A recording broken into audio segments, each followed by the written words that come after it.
Oh yeah, I could definitely hear that TV.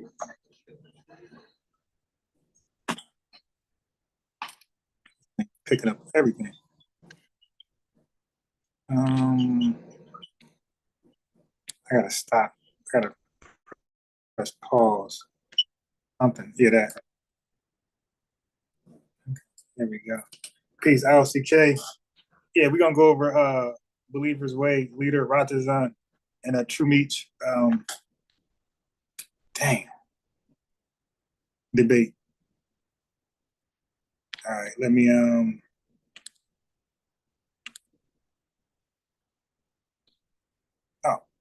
right. Gotta switch his account to here we go.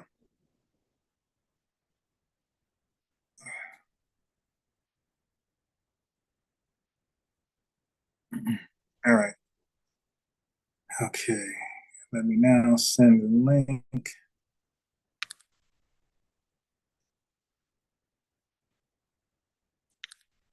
True Meat.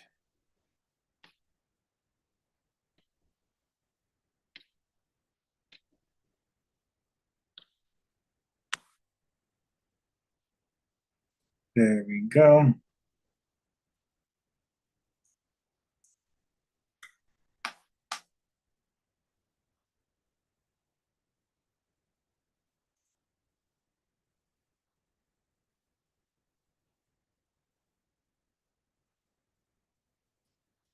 Got a funny basketball story before we get started.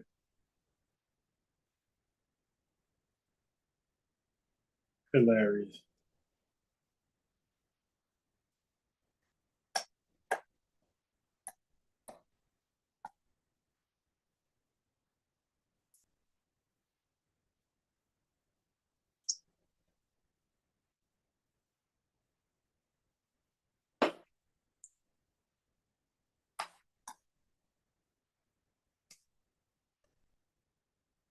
The Gorilla Hebrew is ducking and dodging, boy.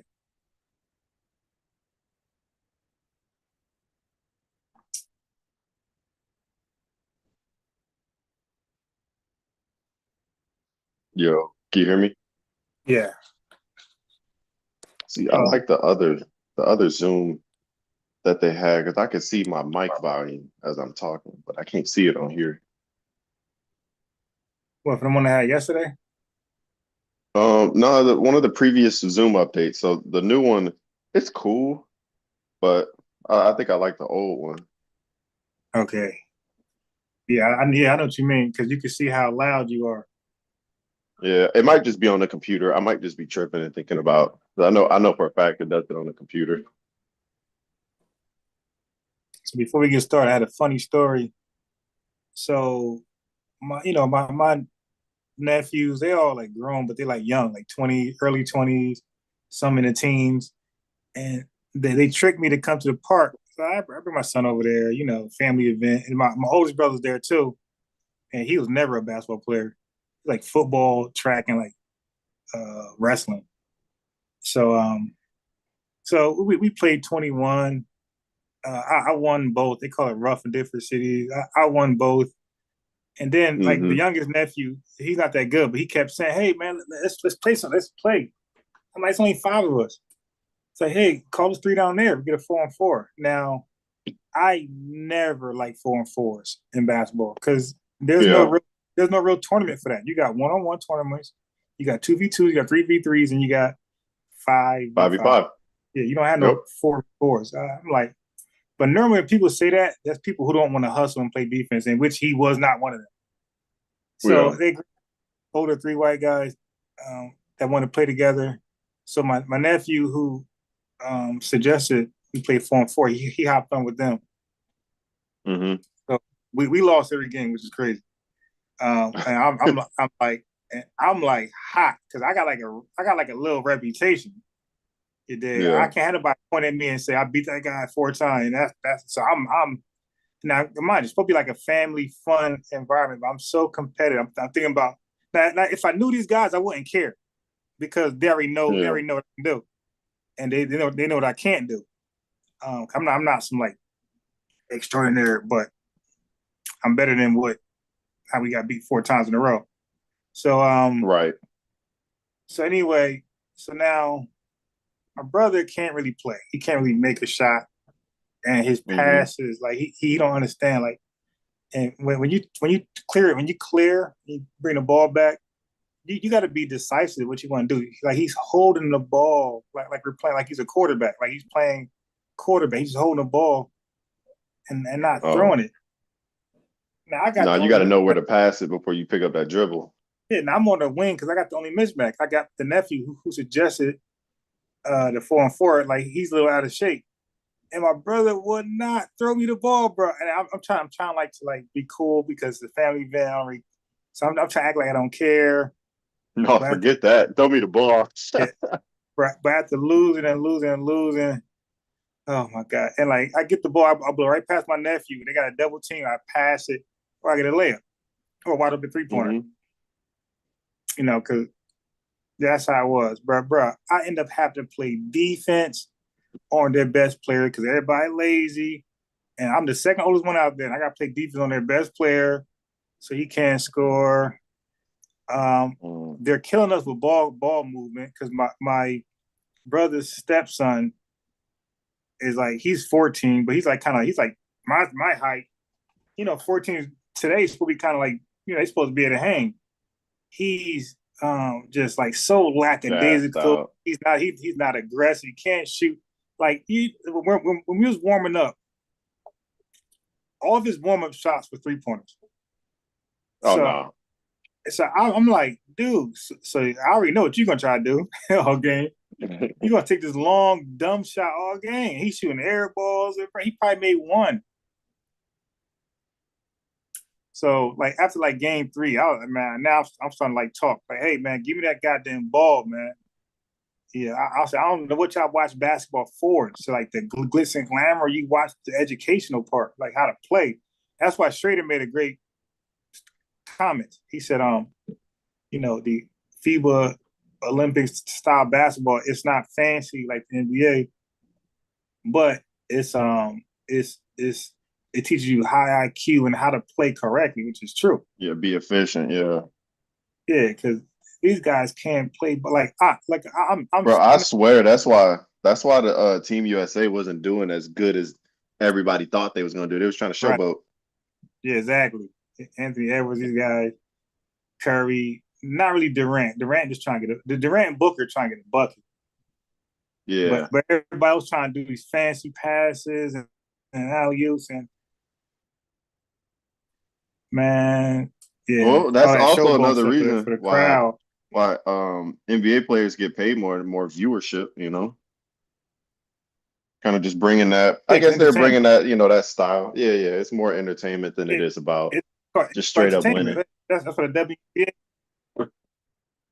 Yeah. That's why WNBA Bro, the can't really get women me almost because they're not. lost, bro. Did you see Besides that? me, I ain't see it, but I heard about it. Yeah. I didn't see the game either. Yeah, I heard about it. Yeah, I heard the girl hit a. Yeah, I heard the girl from France hit a Durant type of 3-pointer where it was counted as a two, so he lost by one. Oh, wow. Yeah, so she's a game That's time crazy. 3-pointer, but they made it a 2-pointer and they lost that way. Man, I'll be pissed. So we about to wake up.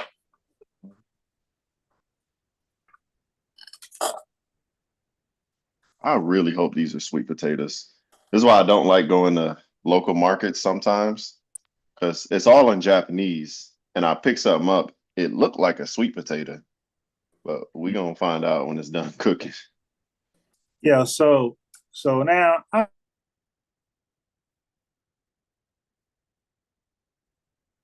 I'm kind of mad we lost to them, but I'm not like it's like good. So it's like yeah, they could say they beat me 4 in a row, but none of them could say they could guard Yeah. me. They Honestly, like bro, when I it like come to clearly the best games player. like that, So that I so know now I know the rest of my team ain't doing nothing. I'm just gonna be that guy, and I'm just gonna take the ball and score every time.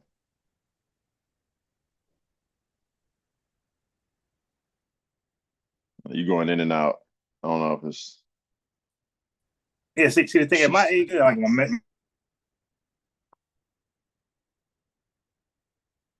yeah, you going in and out.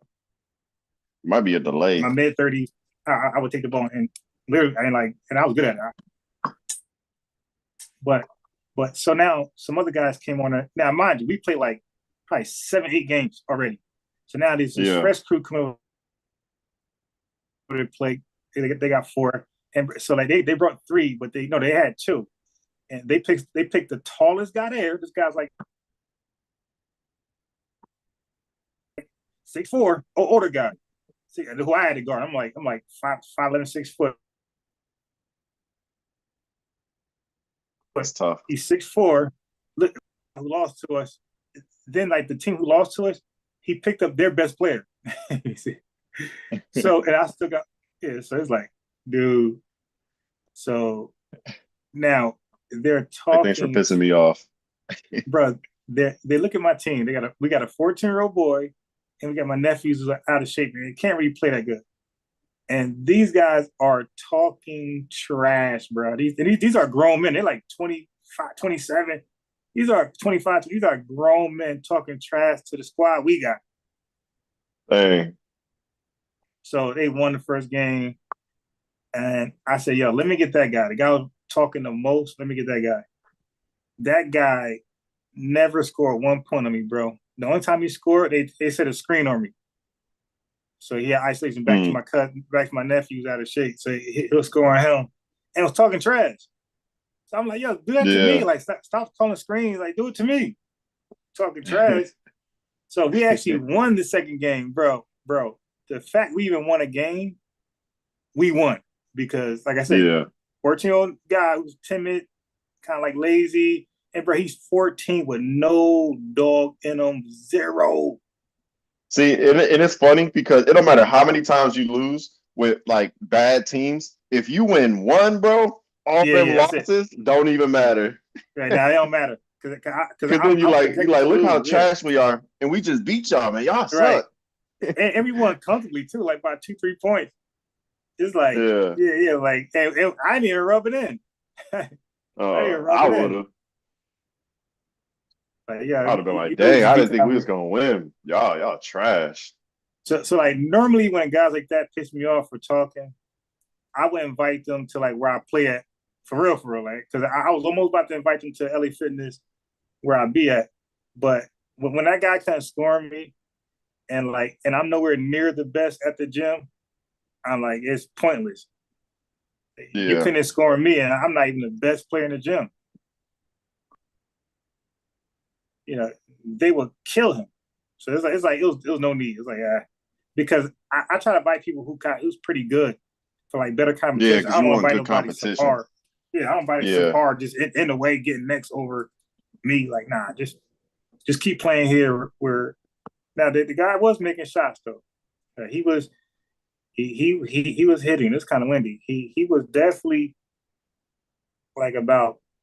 Bro, I'm not exaggerating, bro. That dude was like 75% from 3 pointers, bro, Mm, in like 3 games. dang.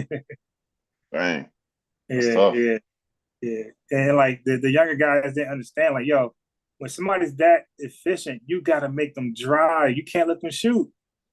And like Yeah. my Yep. nephews, they can't let the guys shoot. It's like I said, like, what basketball are you watching, man?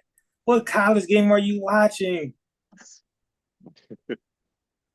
Nothing, man. Watching highlights. That's it.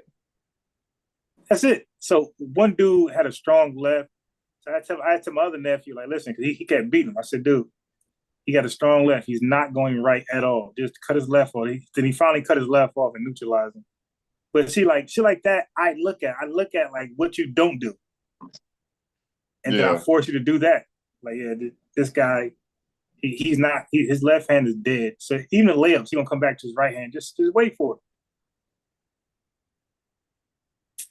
But I was kind of mad. Then after so many games and playing hella defense, guarding their best players, then I was guarding Charles Oakley. My legs were not there. So as we playing like the third game, man, my shots ain't even close to the rim. Cause like you think your legs are there until you shoot. You're like, oh shit, Yep. I ain't got no Yeah. legs. But I play good. It's funny. Like only when I'm like mad. This is wild, Meech. Only when I'm mad, I go to the hole and I get like step through layups. But when I'm not mad, I rely on my jump shot, 3-pointer, things like that. Oh yeah. Yeah, me When too. I'm when I Like, yeah when bro, I'm when mad, I start playing seriously is when I actually start like attacking the basket consistently. yeah, right, me too. Like I want to look at like when I got the ball that Charles 6'4" guy was daring me to shoot because he didn't want to come out there. I brought to him anyway, and I stepped right around and got a layup a couple times. They was like, "Oh, that was nice." Yeah. I was like, "Yeah, Charles Oakley. Yeah, don't worry, I'm gonna come to you because I ain't gonna bail you out. I missed the shot, and y'all killing us on ball movement. They got a serious height disadvantage, bro. Straight like yo, the dude that was scoring, he was like 6'1". Then his boy was like 6'2". Charles Oakley 6'4". And then the left hand guy from the other team, he was about like 5'11", like my height, but he had like a little weight. He had some weight on him, like Charles Barkley. But he was kind of fast, fast first step.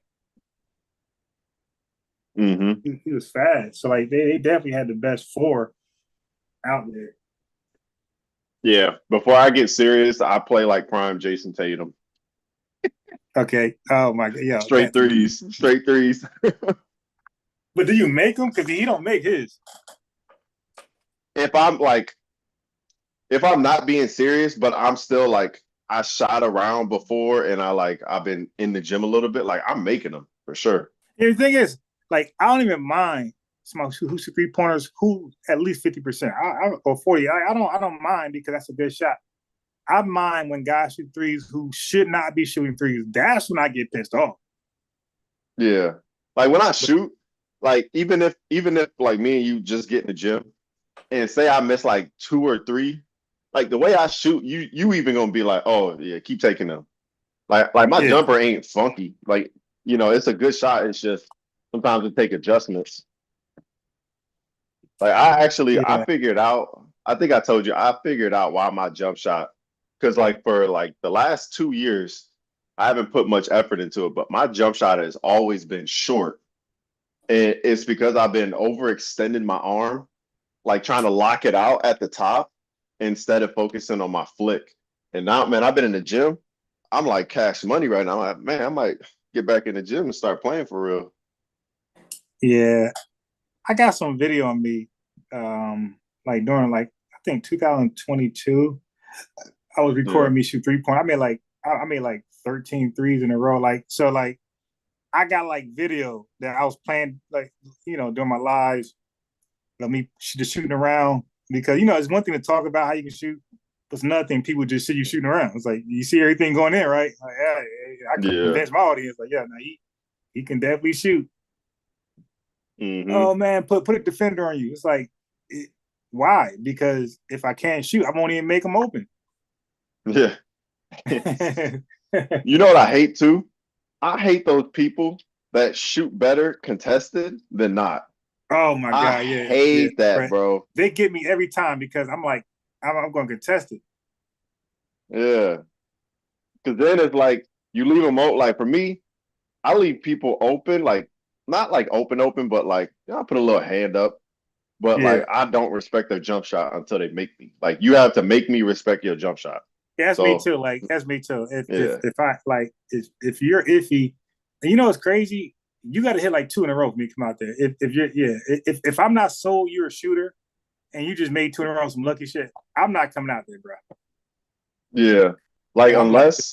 unless I saw you shooting around and you got like impeccable form, Yeah, I'm really not coming out there. If it right. looked funky, I'ma just Yeah, yeah. yeah. Like if you got a bad form, you're gonna get me. If you got a bad Yeah. form, you can make a few, you're gonna get me because I just don't. I'm not sold on bad forms, man. But it's some guys who get lucky with their bad form sometimes, and they make me pay. But I'll tell you one Yeah. thing: when I'm on compared to them, there's no I would kill them if I'm on and they on. I'll kill them because I can shoot fast too. I worked on like shooting fast. Like most guys need to gather it, take their time. They gotta be wide open. Now I can like do like Curry. I could run like Rip Hamilton. I could run like that, catch him and shoot. Mm-hmm. Yeah. So when I'm on, and then I can shoot deep. I could like the circle. I could shoot from over there. I made like 4 in a row today from the circle with the wind. Yeah. Now because I got suckered in playing because I got suckered into playing basketball, I wasn't going to go tomorrow morning. But because I'm still Mm. mad, Yep. That ain't gonna go away till you play yeah, again. right. Because I'm still mad, I want to play. And like I could lose tomorrow. I don't mind because those guys can play. Yeah. You know, I don't mind losing if I'm on a good team and they got a good team. So somebody got to lose, so it's not a big deal. Just Yeah. the effort, the lack of effort pisses me off, man. And like the ball, like the ball flying around, and you get lost, and they get layup. One checkup, my nephew and my brother's stepson guarding the same guy. So we check the ball, the other guy get a layup, and he's talking shit. I'm like, dude, like, yeah, you supposed to say, yo, check up. Like, you trying to get easy buckets like that, and you Oh, talking he shit didn't like check the you ball up? tried. No, okay, we checked the ball up, but we had two Yeah. people guarding one person. Oh. So the other guy just why he just open. So it's like, come on, like, dude, like check up and let everybody be ready because they checked up with us, and I got the ball in the wing for 3 ball, and the guy wasn't ready. So I rechecked it. Like guys be desperate for a win, man, and that's why I realized, like, okay, like these guys ain't used to winning. Like the way they talking, they're not used to winning. All right. So let me share my screen. I thought that was just funny and pissed me off, man. So I ain't gonna lie. So sometimes when I'm really mad, man, I can like go crazy with the mouth. Especially when you just trying to like have fun with your family and that animal in you just like, nah, I gotta Yeah, win, bro. Like and then I gotta it guard just be your guy and my guy. it's like I don't know why. It's just like the Man. worst feeling. I think it's because it's family. And look, That's my perspective. and it's crazy. I didn't play with them in like, bro, I ain't gonna lie, like years. I haven't played with them. Oh, So now all we do is tell our stories from the gym, but we never really seen each other play like 7 years probably. So it might be cap what you telling me, and they might think I'm capping. So you gotta like prove your word. Like, nah, let me go ahead and pop out and show them. Play me yeah. tomorrow, I'm you can say I'm tight, man. I'm tight. I'm so tight. And keep in mind, the guys that all the guys that pretty much came, like probably under 30. Like, dude, I'm double your age Yeah. and y'all talking shit and can't score me 1-on-1. Can't score me. I should have come out 1-on-1. Now the old me, the like 10 years ago me, bro. If I got a sorry ass team and I'm losing, y'all talking shit. Oh, one of y'all play me 1-on-1. Yeah, before Yeah. you go, man, check up. So don't be act like you're tired. We can just play right now because you talking shit. I got a sorry squad, but play me, just me and you.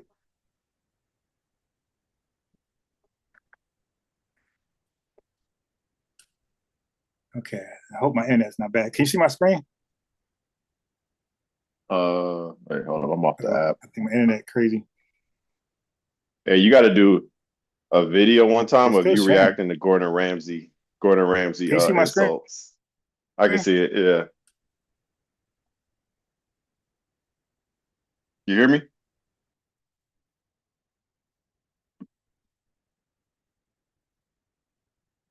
Well, he left out.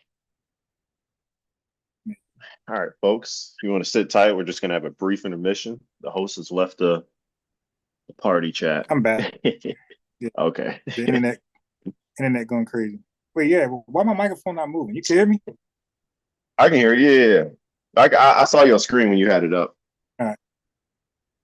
Okay. But I was saying you should do a video one time of you just reacting to Gordon Ramsay insults.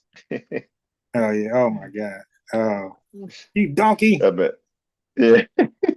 Come here, donkey. What is that? Hey, What yeah. is that? What is Do you that? know I got like kind of flag for playing that stuff, the Gordon Ramsay stuff? Really? Oh, because you have to put the viewer discretion advised on there, probably. Because even on Hell's That was Kitchen, interesting. when you before you watch it, they have that on every episode. Viewer discretion advised.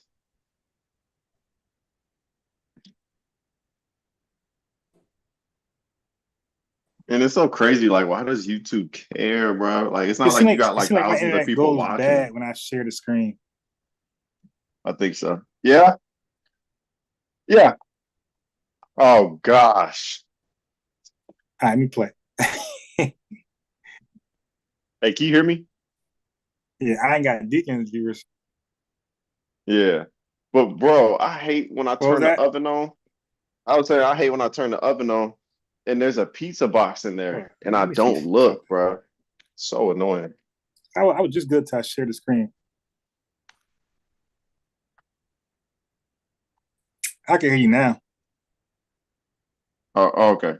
Yeah, Am I you want to share like, your screen? Because maybe I think my internet goes crazy when I share the screen. yeah, let me do it. What's the video?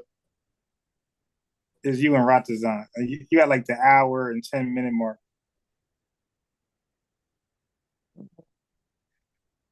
I'm thirsty, but I don't want to drink water. I'm gonna wake up using a bath. I hate waking up. Gotta use the bathroom.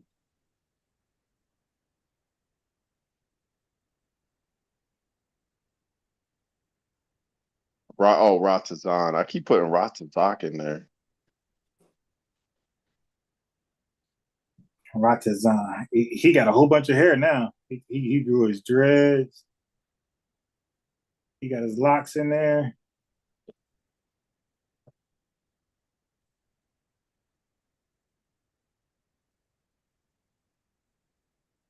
I wonder who called him dreadlocks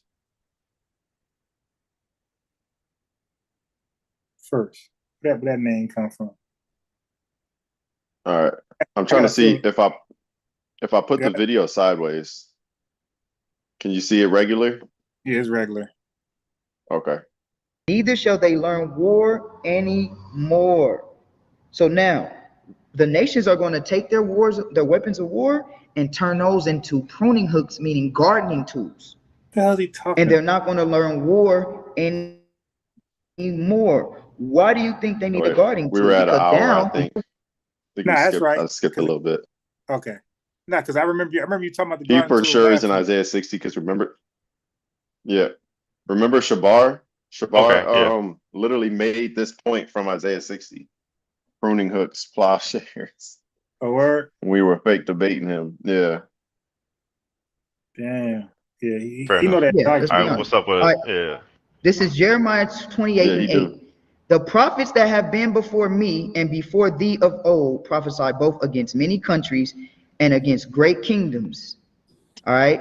And of war and of evil and of pestilence. Do we still have great kingdoms of war and an evil and pestilence, meaning disease in this time, Meech? Oh yeah, yeah. Yeah, we This do, is what right? is going to happen before the end of time. Yeah. Listen. Yeah, exactly. Absolutely. I agree with you. It says, the prophet which prophesy of peace, when the Hmm. word of that prophet shall come to pass, then shall the prophet be known that the Lord has sent him. So now Yeah. you saying it's peace. Are you saying it's peace right now, Meech? I'm saying peace is coming. Like as far as so okay. Oh So yeah, we look, are past Okay, this. whenever wait, Meech, listen. Okay, I'm with you. We found a That's common cool. ground. You said peace is coming, right? yes, My question is peace here now? no, peace is not here now. Okay, Not so okay. I want to correct myself. I meant to say that peace is here now, but the full peace that's prophesied about is not completely here, but peace is here now. That's what I was trying to say, and I couldn't get my words out right. Okay. So look. When you look at prophecy, you don't look at okay, not fulfilled, fulfilled. You look at not fulfilled, fulfilling, fulfilled. Like when Christ came here, He did not fulfill all the prophecies when he was 30 years old. He was fulfilling them. There's a process of it. So when I say this is in progress now, that's what I mean. I'm not saying, oh, this has been fulfilled, because you Okay, keep okay. jumping to that, We you can know? walk. We can walk with that. It's in process He of ain't, being fulfilled. he ain't walking with But Yeah. the that. question that I have to you, Right.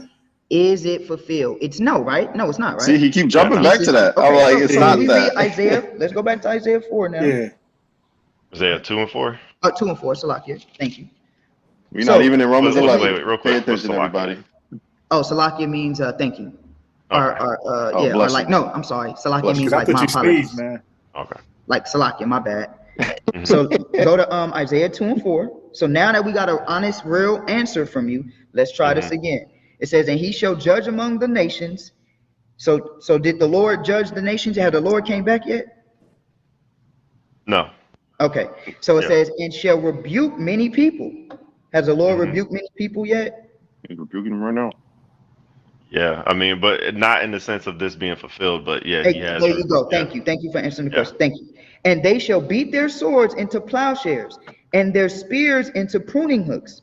Nation shall not lift up sword against nation, neither shall they learn war any more. So now, the nations are going to take their weapons of war, and turn those into pruning hooks, meaning gardening tools. And they're not going to learn war anymore. Why do you think they need a gardening tool? Because now, when you go over to Isaiah 60, let's go there real quick.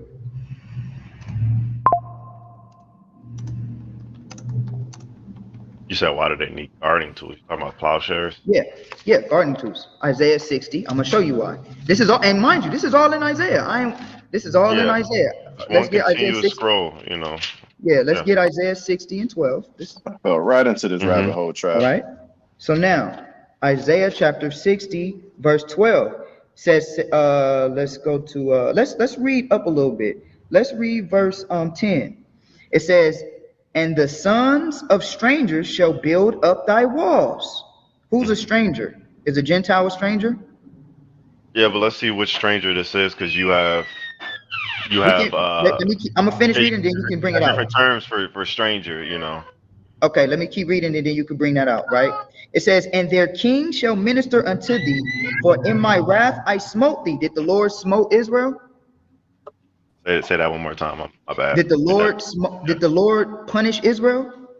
Which verse are you reading in? I'm sorry, verse I'm reading 10. verse 10. For in my wrath I smote thee, but in my favor have I had mercy on thee. Did the Yes, Lord My bad. smite Israel? I yes. didn't mean to put it up right. We just I read mean, it in Deuteronomy. We read it in yeah, Deuteronomy. Yes, yes, he did, right? yeah.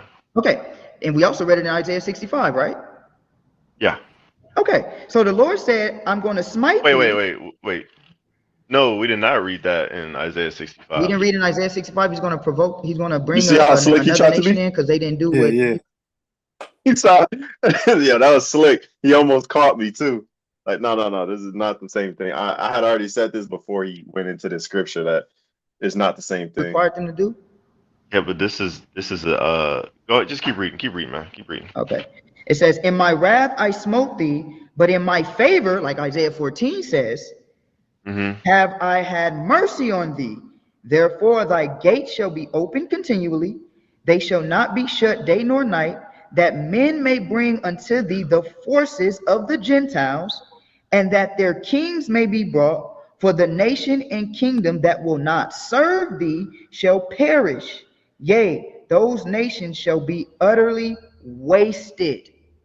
So Mm-hmm. now, my question to you is that when we read Isaiah 14, we read Isaiah 4 and 2, we read Isaiah 60, and Isaiah 65, it's all consistent with one thing, two things really, that the Mm-hmm. Lord is going to have mercy. He's going to choose Israel, because we read that in Isaiah 65:18 on down.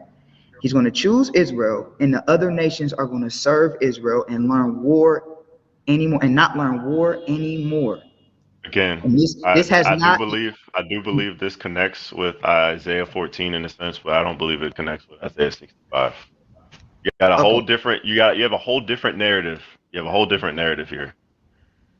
Okay, let's go ahead and go to Romans 11 now. Yeah.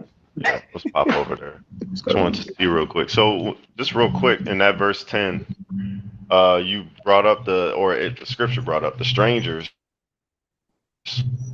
You got different words for strangers. I think it's Gar and Toshav Gar. No, there's way more than that. I wanted to add to this because this is when I was like kind of a little bit less in. I was in Hebrew, but not as much now. But Yeah. so I just looked it up. So you have Toshav, which means someone who sojourns in the nation of Israel. So it might come for business and things like that. Then you have Gad, who is actually a citizen of Israel. They partake in everything they're spoken about in the law. But you have two types of heathens. I don't know the other word, but the word used where he was reading in Isaiah 60 is Necha. And this is somebody who's not part of the nation of Israel in any way. So there's somebody totally detached religiously, nationally. So what he was talking about is something that, I can agree with, but it never says that about the Gad that are part of Israel. So he would have to make that argument for it to mean all the Gentiles completely, because the Gad, they're not heathen, they worship the God of Israel. Some means those that are just actual sojourners and they're just visiting, and some are actually those that live there and practice and as far as the ceremonial rites that actually partake. Those are like the earliest proselytes that actually partake in a lot of the festivals and different things like that. Okay, what's your point? Meech. That depending on which one that is, that could have been those actual strangers. That's what I'm saying. I don't know the word from Isaiah 14 if that stranger is the same as the stranger in Isaiah 60, if those were strangers that were part of the I nation can't or look it not up. part of Hold the up. nation. You know what I'm I'm saying? about to go look it up. Look But at the I'll write that down and I'll look that up and I'll get back to you on okay. that. Look at the context of what the scriptures are saying. This is all future tense prophecy that hasn't happened yet, and that we both agreed that it's going to happen during the time of the return of the Most High. Yeah. And of Okay. course we differ on So eschatology as far as that every goes. nation, but we agree Yeah. that this is all going to happen during the time of the coming of Christ. Yeah. You just said it a minute ago.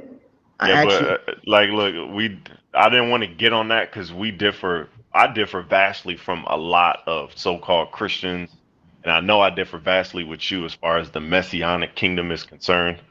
I'm just Do gonna you lay this disagree out with there. Isaiah 60 where it says that the Lord is See, he going to trying come to back go back into and make more the other doggos. Yeah. nations bow down to Israel?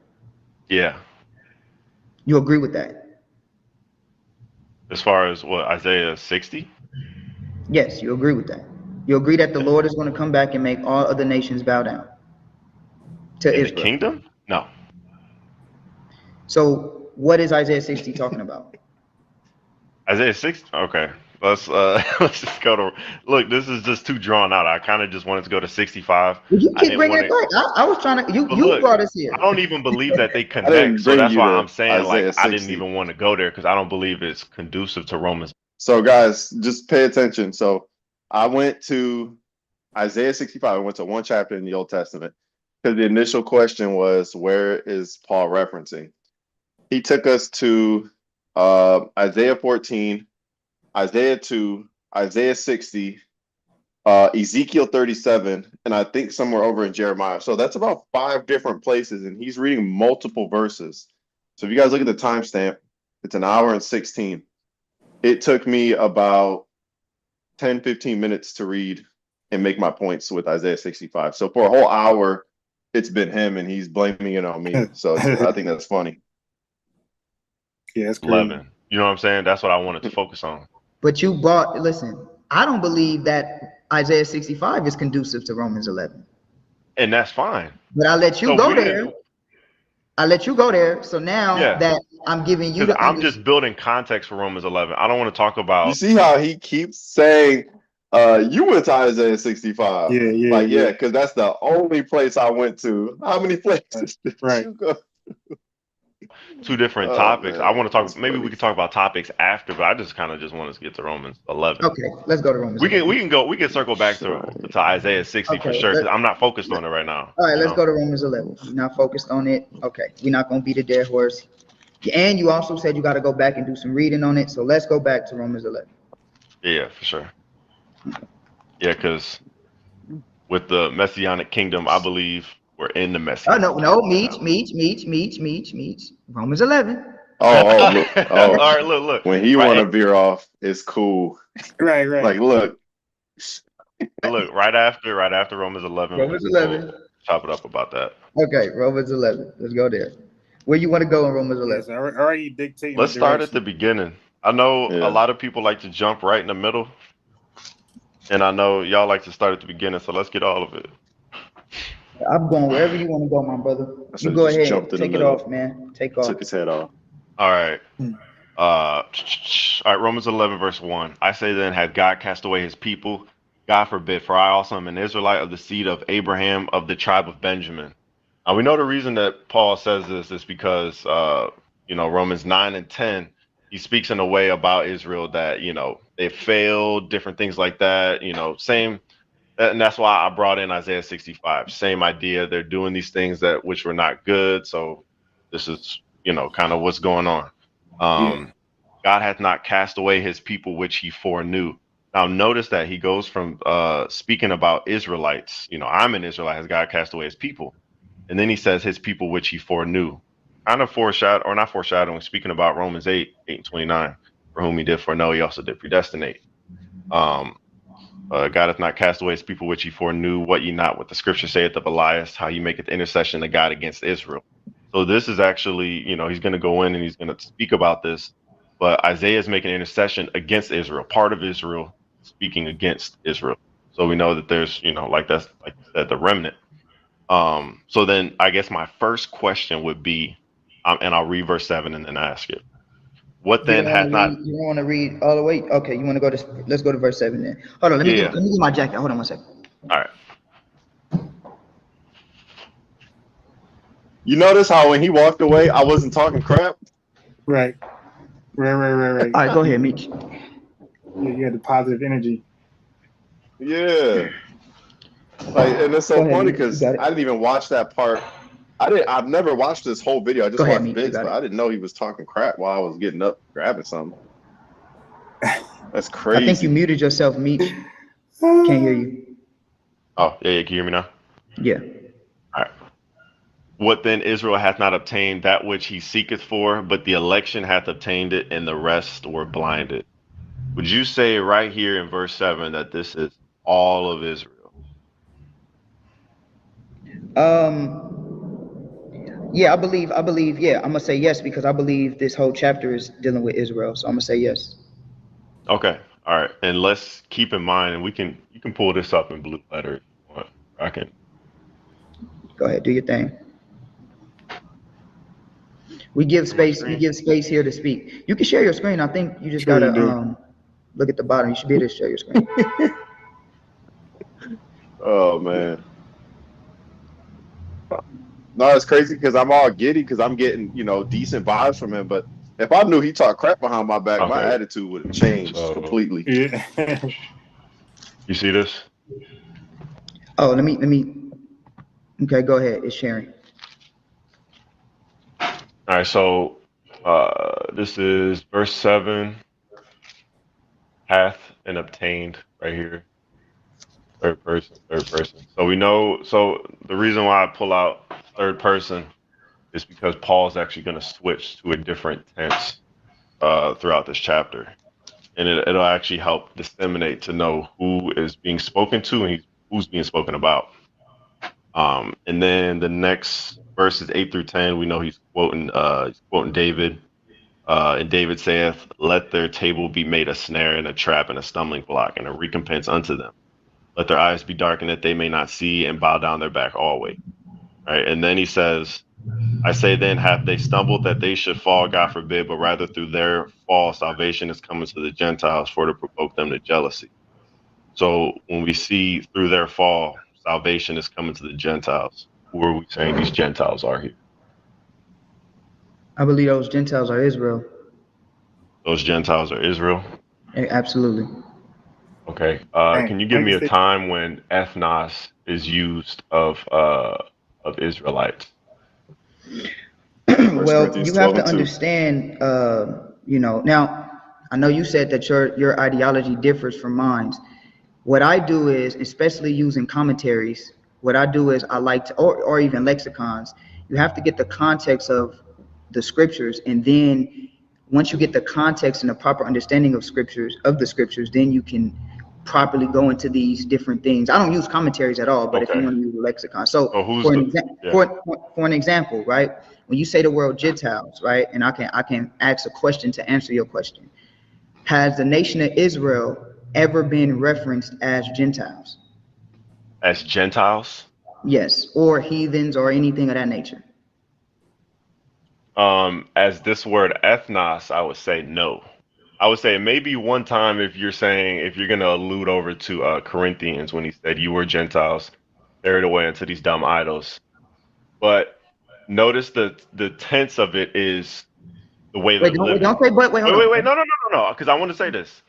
The Okay, tense of it is the way they're living, carried away unto these dumb idols. In absolutely. that way, you are Gentiles, but not in a sense of being naturally grown, right? We would say that they were naturally grown Israelites, right?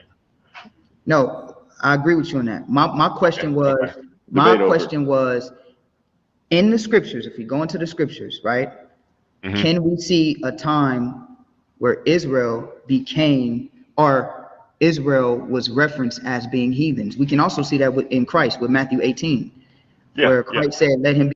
How many times? I think this is the third time he's asked this, and I've answered it every single time. Are you seeing how many times he's asking the same question?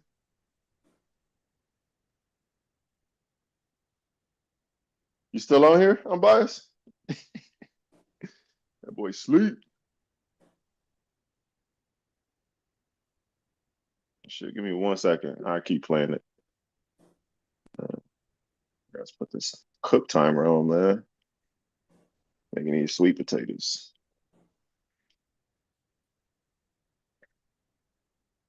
Let me make sure you're still on here.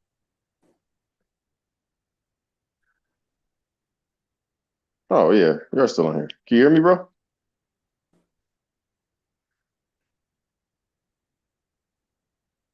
Yeah, I think you might be the mic might be messed up or something.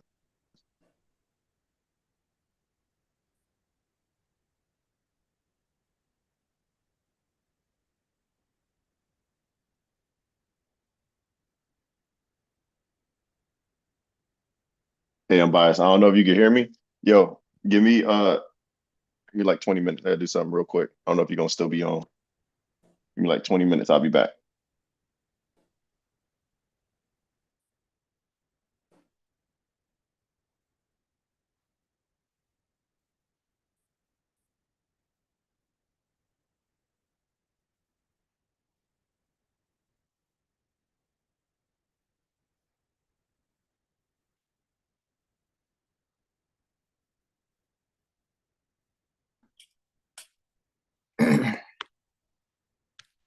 internet, it go in and out. I can't see or hear anything. I don't know, man. It's internet.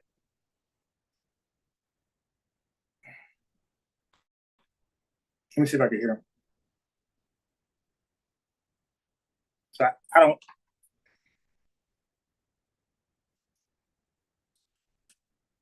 Yeah, so I can't tell if I got this video. I'm using the iPad is like hard as hell. So I got to use two, one for the Zoom and one to watch. So the replay watch, I got to keep it on low so I don't hear double, the feedback. But when it disconnects, I don't know. I think we're still live because remember, I'm not listening to it from the live stream.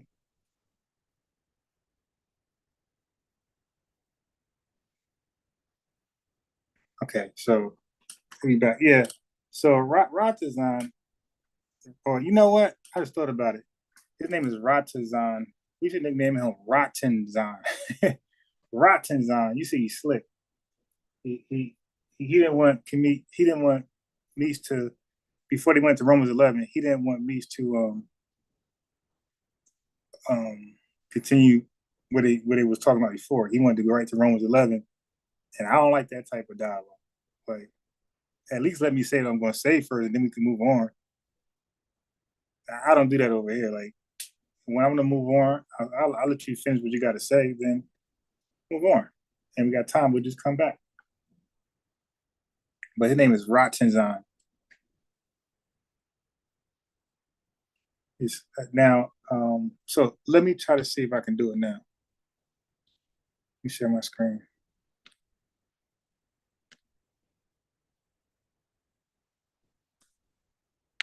All right.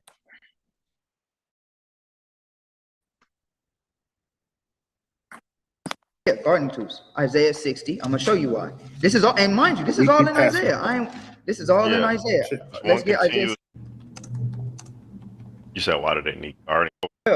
Said, build up thy wall. Terms for stranger, you know. Say that one more. Did the Yes. Lord? And we also read it in the nation in because they didn't do what he required them to do.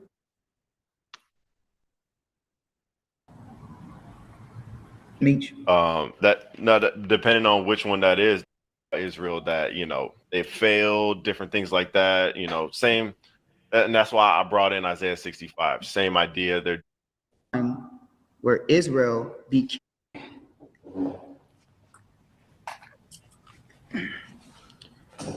Go ahead, Meech. You got it. Go ahead, Meech. You got it.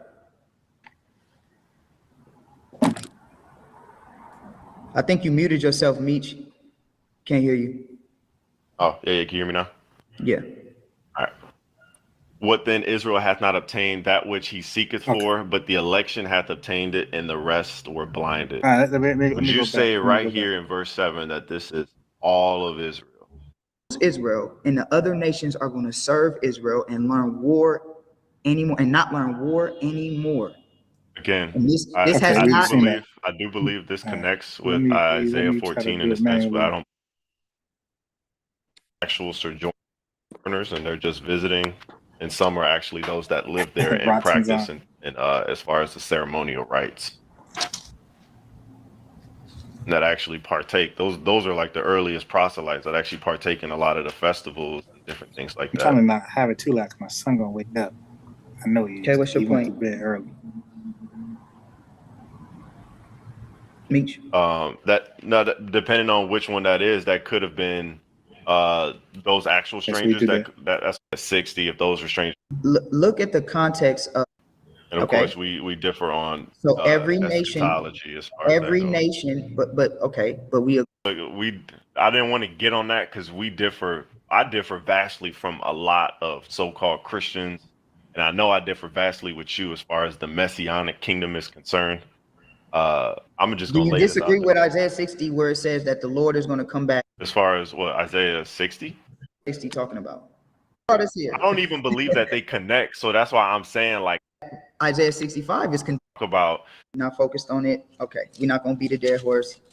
And you also said you got to go back and do some reading on it, so let's go back to Romans 11. Yeah, for sure. Yeah, because here we go. With the messianic kingdom, I believe we're in the messianic. Oh no, Meech. Romans 11. All right, look. Let's start at the beginning. I know a lot of people like to jump right in the middle, and I know y'all like to start at the beginning, so let's get all of it. I'm going wherever you want to go, my brother. You go ahead. Take it off, man. Take off. All right. All right, Romans 11, verse 1. I say then, had God cast away his people? God forbid, for I also... All right, so right there, I would have asked, who are God's people? Let me get my pad, and let me get my pen and pad. Okay. Hold on. And let me do this. Let me open a window for the King James Bible. Okay, we're already here. Good. So let me just back out. Go to Romans. Because I want to see the screen also so I can read along. Okay, so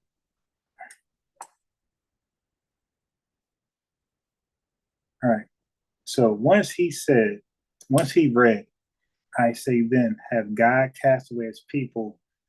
I would have said, rotten Zon. Who are God's people? Now, let me get my paper, my pad. Hold on. Oh, right. Okay, so let me write this down as questions. I wish I could turn on the light. I know he's gonna wake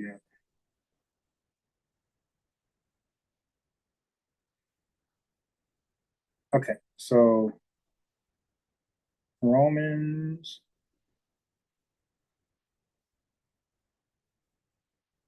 11:1.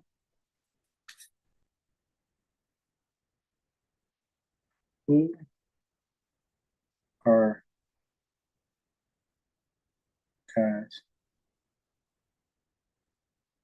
Okay, so I think that was important right there to clarify who are God's people, and what do y'all think the answer would have been if you ask a one West Israelite who are God's people? What name do you think they'll give? Okay, so now let me play. An Israelite of the seed of Abraham of the tribe of Benjamin. We know the reason that Paul. So because now Paul gave the answer. So God's people are Israelites because he said, has God cast away his people? God forbid. For I am an Israelite. So we see the answer to my question that a one Western would answer. They're going to say Israelites. Perfect. So now is it all Israelites? See, now my follow-up question is, okay, now is it all Israelites or is it just the southern kingdom? Okay, of the seed of Abraham of the tribe of Benjamin. So now I want to know when God's people are Israelites, is that all the Israelites or is that a kingdom? So you got to be very, very picky when you ask these guys questions. You can't assume their answers for them. I don't like that. I always have them give me their answer. I never assume the answer for them. Okay, unless I spoke to them before. Says this is because. But even in a debate, I need you to say it, especially in a debate. No, you got to say it. Because Romans 9 and 10, he speaks in a way about Israel that they failed, different things like that. Same. And that's why I brought in Isaiah 65. Same idea. They're doing these things which were not good. So this is, kind of what's going on. God hath not cast away his people, which he foreknew. Now, notice that he goes from speaking about Israelites. I'm an Israelite. Has God cast away his people? And then he says his people, which he foreknew. Kind of not foreshadowing, speaking about Romans 8. So 8 so also, let me. The next question is going to be, who is Paul speaking to?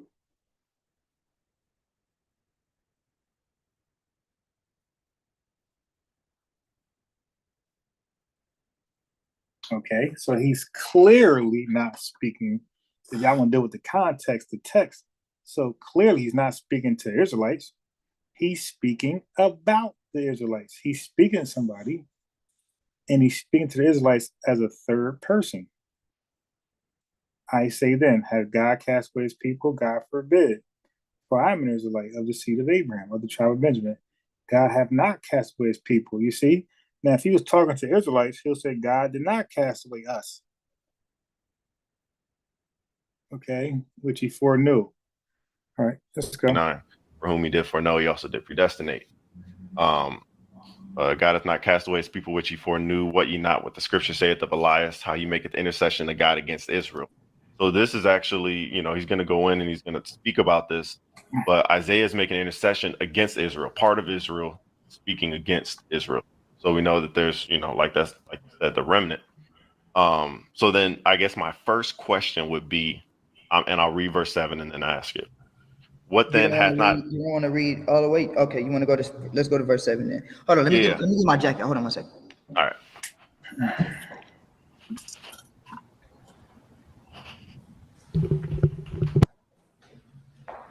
If I cut his All right, TV go off, ahead, he's Mitch. gonna wake up. I need an extra light. It's too dark. Go ahead, Meech. You got it. Go ahead, Meech. You got it. I think you muted yourself, Meech. Can't hear you. Oh, yeah, can you hear me now? Yeah. All right.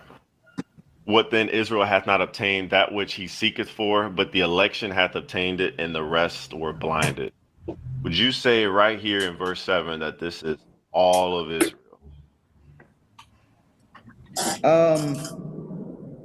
Yeah, I believe, yeah, I'm gonna say yes Okay, because I so believe this so whole he chapter. asked the question. That's good. I would have asked it from verse 1, but verse 7 is still good. Okay, so verse 7 is still good. You can ask it in verse 7. So, what then? Israel have not obtained that which he seeketh for. Right. Okay, so cool. So, Romans 11 and 7. All of Israel, Rottenzon says yes. I'm actually writing down Rottenzon. Okay, so the fact that he said yes, the debate should be over. Okay, the debate should be over. Is over. So let's see how it goes. But of course, not when the debate is on his channel. But when we go to a neutral channel like Sunday TV, the debate is over. He just said yes. Is dealing with Israel, so I'm gonna say yes. Okay. All right. And let's keep in mind you can pull this up in blue letter if you want. I can. Go ahead, do your thing. We give space here to speak. You can share your screen. I think you just We gotta give space here to speak. Yeah, look at the look bottom. You how should be able tight to his share your space screen. is, though. You don't give space, do you?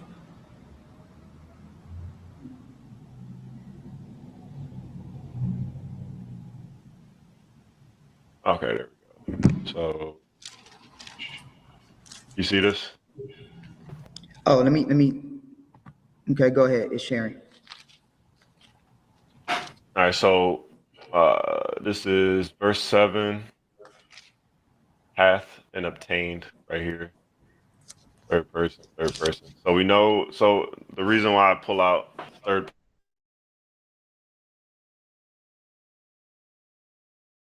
person chapter, and it'll actually help disseminate to know who is being spoken to and who's being spoken about.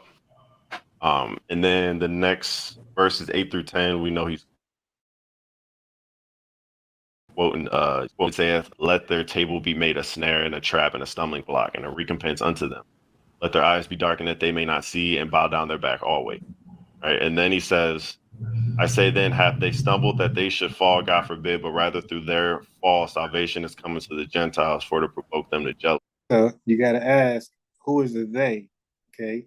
So the they can only be Israel as a whole. He just said that all of Israel was in that word Israel. So now he just said 8 through 10, they're quoting David and prophets, and then the pronoun they is there. Okay, so you can only, the rule in grammar is you can only announce a pronoun, right? You can only announce or present a pronoun when there's already an established noun. So the noun that's established that he agreed to in verse 7 is Israel. And now we see the plural pronoun they.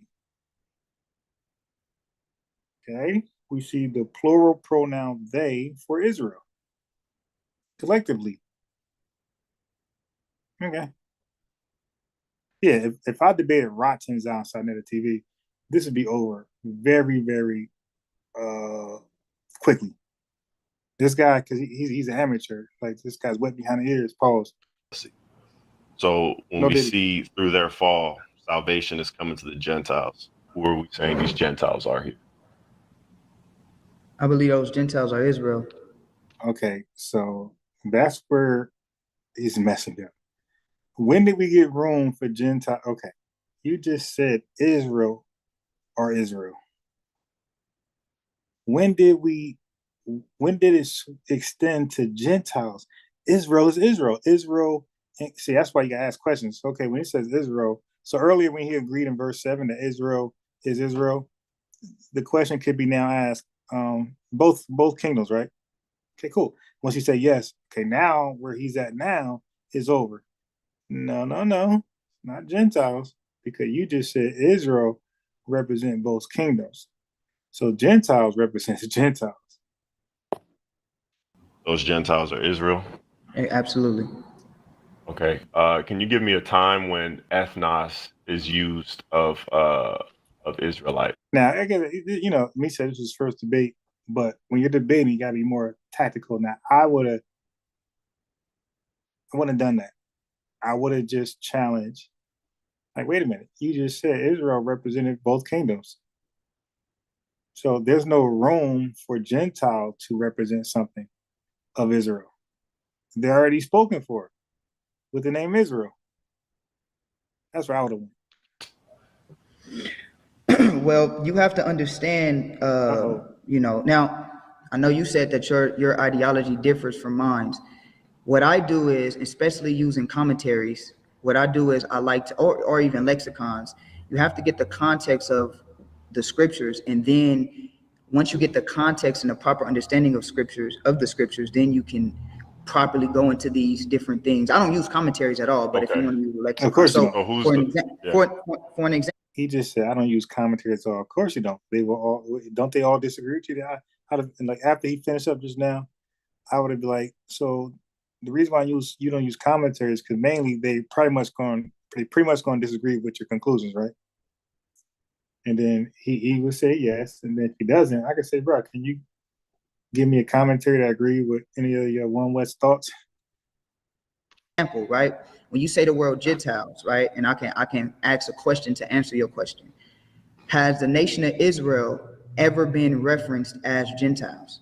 You see that? So now he's going there. He's going, has the nation of Israel ever been represented as Gentiles? See, because Nietzsche opened that can of worms first by going into ethnos, and see now he's leaving. He's leaving Romans 11, which he wanted to do. So it's like, yeah, there was a point being made where Israelites were called Gentiles, but we still know them as Israelites. Like they can't be Gentiles too, because they're Israelites. They're both, so they were be like Gentiles by action. So, like, even when I debated Riley, like when I look back, I didn't know what I know now, and I felt like I could argue better, especially with more information I know. But Yeah, no, I agree. I opened that can of worms. yeah, yeah. But like I said, Uh, this year, like, but this is the first debate. Like, you don't really know. Like, I do the same thing. You don't know you messed up until you see it goes where you didn't want it to go. Like, okay, I shouldn't have said that. You know what I mean? And like, right. and they're gonna see. He's like, okay, all right. But he's a small fry. He's like, all right, the next person, I just make sure I go this route with it. And that's what happens. They force you to do better. Like the next time you talk to one of these clowns, that's why it's important to talk to a lot of them because your argument become like damn near perfect by the time you debate like Yeah. somebody relevant. And Or I didn't I think this was my first actual debate. So as far as like just information and just trying to keep up, I thought I did decent for my first one. Because this was before me and you started doing stuff, I think, right? yeah, Yeah. So before you started kind of showing me your tactics and stuff, this is kind of where I was. So I don't think it's too bad because even points that I was making in our review when we first started reviewing this, I had ended up already making in the debate itself. So I was like, okay, I didn't do as bad as I thought. Yeah, like that's like what when I reviewed my write-up. Before I reviewed it, I thought I said I did bad. But when I reviewed it, I'm like, Yeah, dang, I ain't really do too bad. The Greek, I didn't know the Greek, but when we stayed just with the King James, I felt like I did an all right job. Yeah. No, you did. You did. You did a good job just sticking to what it says right in there. And you let him Yeah, do his little thing in the Greek, like, oh, okay, cool. Let's get back here. yeah, yeah. So let's get back to Matthew's 1:16. All right, so let me go back. Yeah, what happened earlier? Was your mic not working? As Gentile.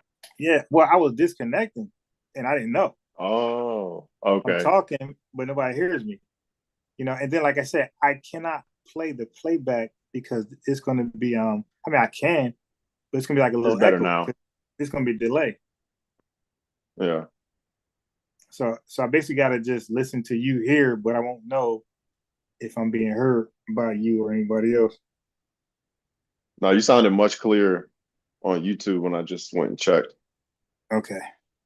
Yeah, I had to jump off because I swear I got ADHD because when I'm talking and I'm supposed to be doing stuff, I don't do nothing in the house. So I had to be like, all right, let me get some time to at least get started on some of this stuff.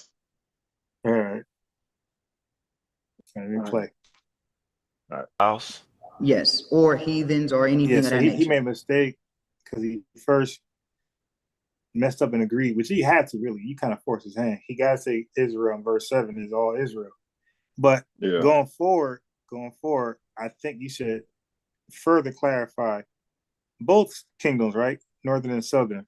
They're gonna say yes. Right. I think that's important because you got to always look at like the way I look at it now. I always look at like I'm talking to this guy on Sinetta TV, and this is what I need them to hear you say. Right.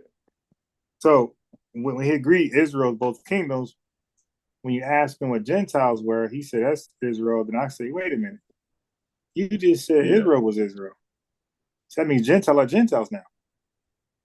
Israel represented both kingdoms. How many more kingdoms are there? Oh, nah. See what happened was that don't make any sense. There's two kingdoms within Israel, and you said Israel represented both of them. Now we see Gentiles, and Gentiles mean Gentiles. But now you don't like that. So now you're trying to say somehow there's some lost kingdoms there in that word Gentile. But that's Yeah. why I would have made him uncomfortable with already sticking to something, and then now he's going back on his heels to make it make sense. But the math ain't math. Yeah. I didn't catch As him there, this and I word didn't. ethnos. Okay. I was just saying I didn't catch him there, and I got to start doing better with that, like holding them to their words and just keeping my train of thought because I had stuff. So like when I'm about to present something, I'm more so like getting ready to present what I'm about to present and kind of like almost forgetting in a sense the last point I made and not sticking on it. I gotta start, doing Yeah. that a little bit Also, more. also you got to keep in mind like like you're not presenting like you're debating like in a back Right. and forth. So you got to keep that style. Forget about presenting. This is going to be wittiness, like comebacks, comebacks, comebacks. That's what that Yeah. this style right here is comebacks. Now, if you're debating formally, yeah, presentation, whatever, present something. But And that's what I this, was thinking. It was more so gonna be like I said, this was my first one, so I didn't really know how it was really gonna go. yeah, So yeah. I just I'm just letting just you kind of did now my for best. next time Yeah. in case Oh, you want next to do. time it's over. I already know where to harp Yeah, on. I already know where to go. because he owes you a part too that he never fulfilled. Yep. Yeah, I hit him up on Clubhouse. Let me see if he hit me back. I would say no. I would say maybe one time if you're saying if Okay, you're so he gonna asked you where the Israelites ever referenced as Gentiles. allude over to Corinthians when he said you were Gentiles carried away into these dumb idols. But notice the tense of it is the way they're Wait, living. don't say but. Wait, hold Wait. on. No. Because I want to say this. The Okay. tense of it is the way they're He living. so he tried to cut you off. See, it said it. Yep. And Yep. that's the thing about them and us. When we debate, we're more honest with these guys. We let them go. I mean, just don't rant too long. But we let them go. We don't say, wait, Yeah. wait, wait. Go. All right, then we just come back. All right, look. Away into these dumb idols. Absolutely. And that way you are Gentiles, but not in a sense of being naturally grown, right? We would say that they were naturally grown Israelites, right? No, I agree with you on that. My question was, Okay. my question Debate over. was, in the scriptures, if you go into the scriptures, right? Mhm. Can we see a time where Israel became, or Israel was referenced Wait. as being heathens? We can also see that How within many Christ times with he gonna Matthew ask that 18, question? Yeah, where yeah. Christ said, "Let him be a heathen man Which in one? public." About Israel being called heathen. I just Yeah. said yes, and I just referenced the verse that he was probably gonna go to. And I said it's about how they're living, but not about their flesh. He said yes. And then he asked the same question again. Right. Uh-oh. Among you, right? So we Mhm. see that Israelites can be called Gentiles. We also see that in Hosea, Wait, what's that verse in Matthew 18? Matthew Yeah, 18, because and I let's was go there hoping real you did quick. that because I wasn't know 18. Now, that right there, when he said when Israelites to be called Gentiles, then Yeah, I I've would have, never heard of Matthew 18. So I was like, yo, what are you talking yeah. about? But when he repeated himself, you should reestablish his position. Like, yeah, they were called Gentiles because they gave themselves into dumb idols, but they still were known as Israelites. Mm-hmm. So they were behaving like Gentiles, but they were not Gentiles. They were still Israelites. They're always going to be Israelites. They're not going to be Gentiles. Gentiles are Gentiles, and Israelites are Right. Israelites. Wouldn't it Because make more sense that if these were Israelites behaving like Gentiles, to remind them that they're Israel instead of calling them Gentiles? right, like, hey, That, Israelites, shape up, man. You guys are behaving like Gentiles, man. You know, right, right. It's you're always clear that you're talking to Israelites, and it's not like they're ever just saying Gentile and it magically means Israel. yeah. I'm clear about this Matthew 18. Yeah. Oh, my man bring out the notepad. I ain't trying to challenge you on it. I Yeah, just my man. No. This is that doctrine. Like, like he's no different than Jehovah's Witness and Mormons. Like, they just got a script. He's Like, worse. yeah, of course, they got a script that they just stick to, and they don't like to be brought outside of that. I Matthew read 18 through and the 17. Gospels. It's just, I'm like, what? Wait a Matthew minute. 18 and 17. All right. Matthew 18 and 17. He shall neglect to hear them tell unto the church, if he neglect to hear the church, let him be unto thee as an heathen man and a publican. Well, he's just saying your attitude of him should be just But, like when he said, if this city doesn't receive you, kick the dust off your feet. Now he didn't say if you're in a Gentile nation, kick the dust off your feet, because if they went into a pagan place, they said the dust was actually pagan itself. So that's what Jesus is saying. Even if you're in Israel and you go to a city and they don't receive you, kick the dust off your feet, leave. hold on one second. All right, let me look at it myself. That passage. Yeah. Notice I like this too. This is important. I always pay attention to this when they have the Gentile arguments. Look at the adverb. Like when you look at the interlinear, look at the adverb as it's Right. hosper or husper.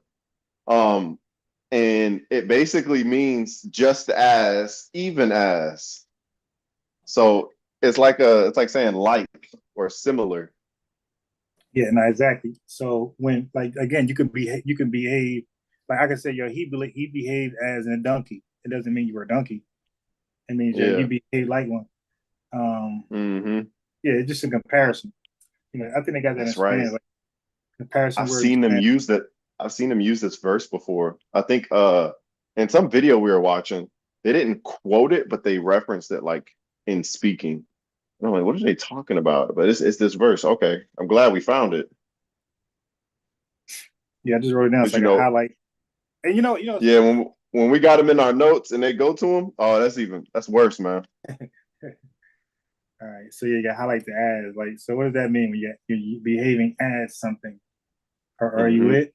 Or you're just similar? Right. Just an attitude of things, not saying, this is more so just like a Yeah, and now verse 18, because this clearly says as, I think I would have made sure I wanted to debate just off this.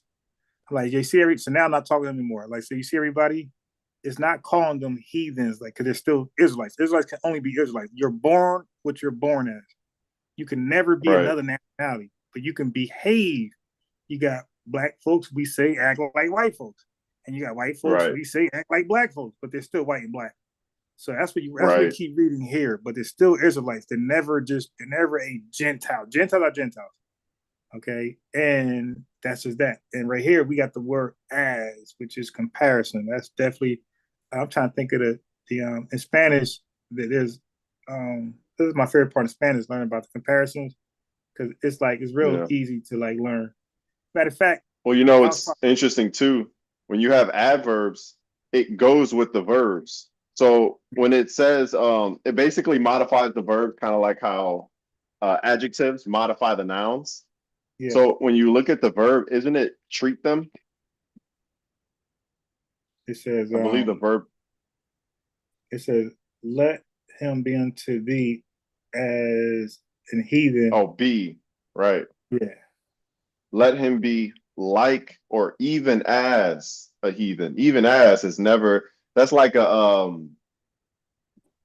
what are those like in math when you have like the equal, less than, greater than, yeah, that's like a less than, greater than comparison, but not an equal. Actually, right. it would in a sense be equal to. It'd be like equal to or less than. Yeah, But and but yeah. it also says publican. So you say we're all of Israel publicans? Like, come on, it just says you're Yeah, similar. was it Matthew a publican? Yeah, Yeah, he was an Israelite. When did Jesus call him a Gentile? or heathen. Yeah. All right, let's go. yeah, this is similar to what Paul said. You were Gentiles carried Do away you, into do these you, do dumb you want to idols. go? Do you want to go into the blue letter to see what that word is? What? Eknos. Well, I don't deny that the word is Wait, there, hold but on, look hold at on, the hold on, hold context. on, hold on. Yeah. See, you can't be intellectually dishonest, Meech. Listen. And Look, every disagreement, you have to be a liar, dishonest, you're the devil. Like, they love to like paint that brush on people to get their followers. Because you're making sense, because they're afraid you're making sense to their followers. So let me highlight how this person's been deceitful to my followers so they can like back off. I just noticed that he lied. He you're Meech, said heathen.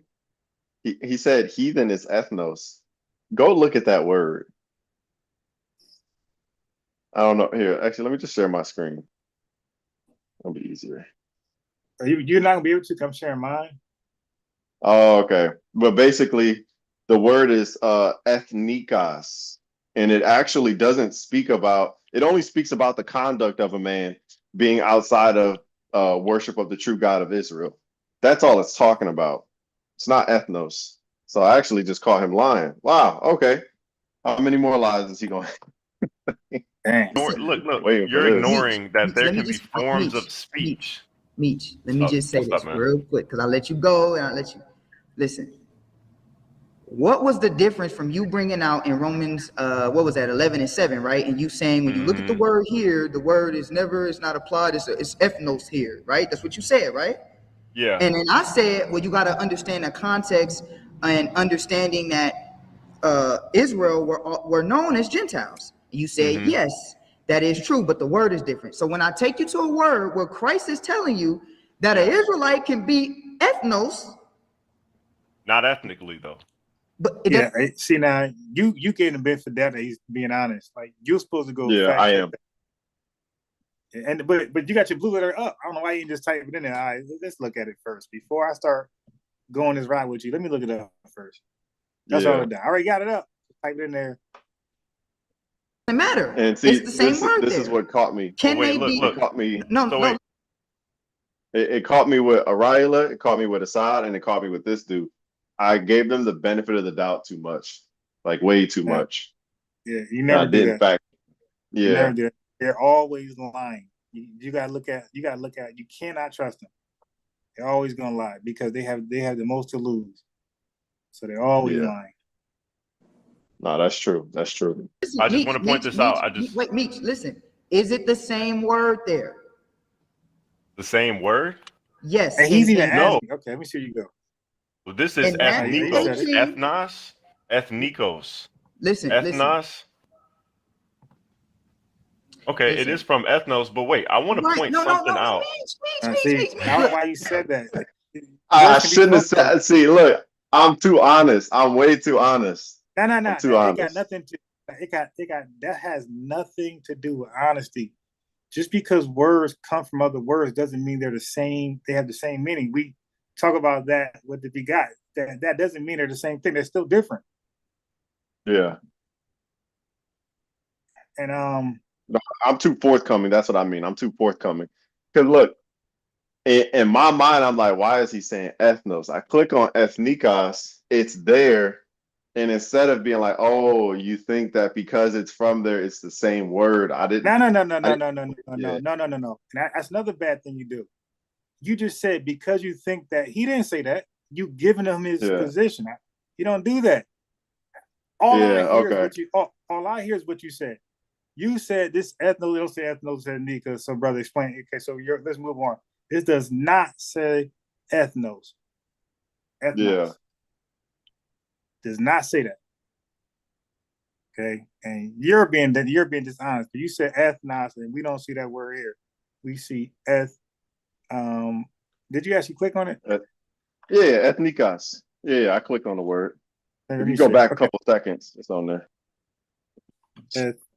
Yeah, I see it right here. It's on the screen. Yeah. Yeah. So I don't know why you just stick right there. You always give them an answer that they didn't say, and they normally don't take your answer. Like whatever position you give them, and you argue against it, that's really a straw man. In your mind, you have an answer for them, then you argue it, and it's all for them to say, "Yeah, that's not my position."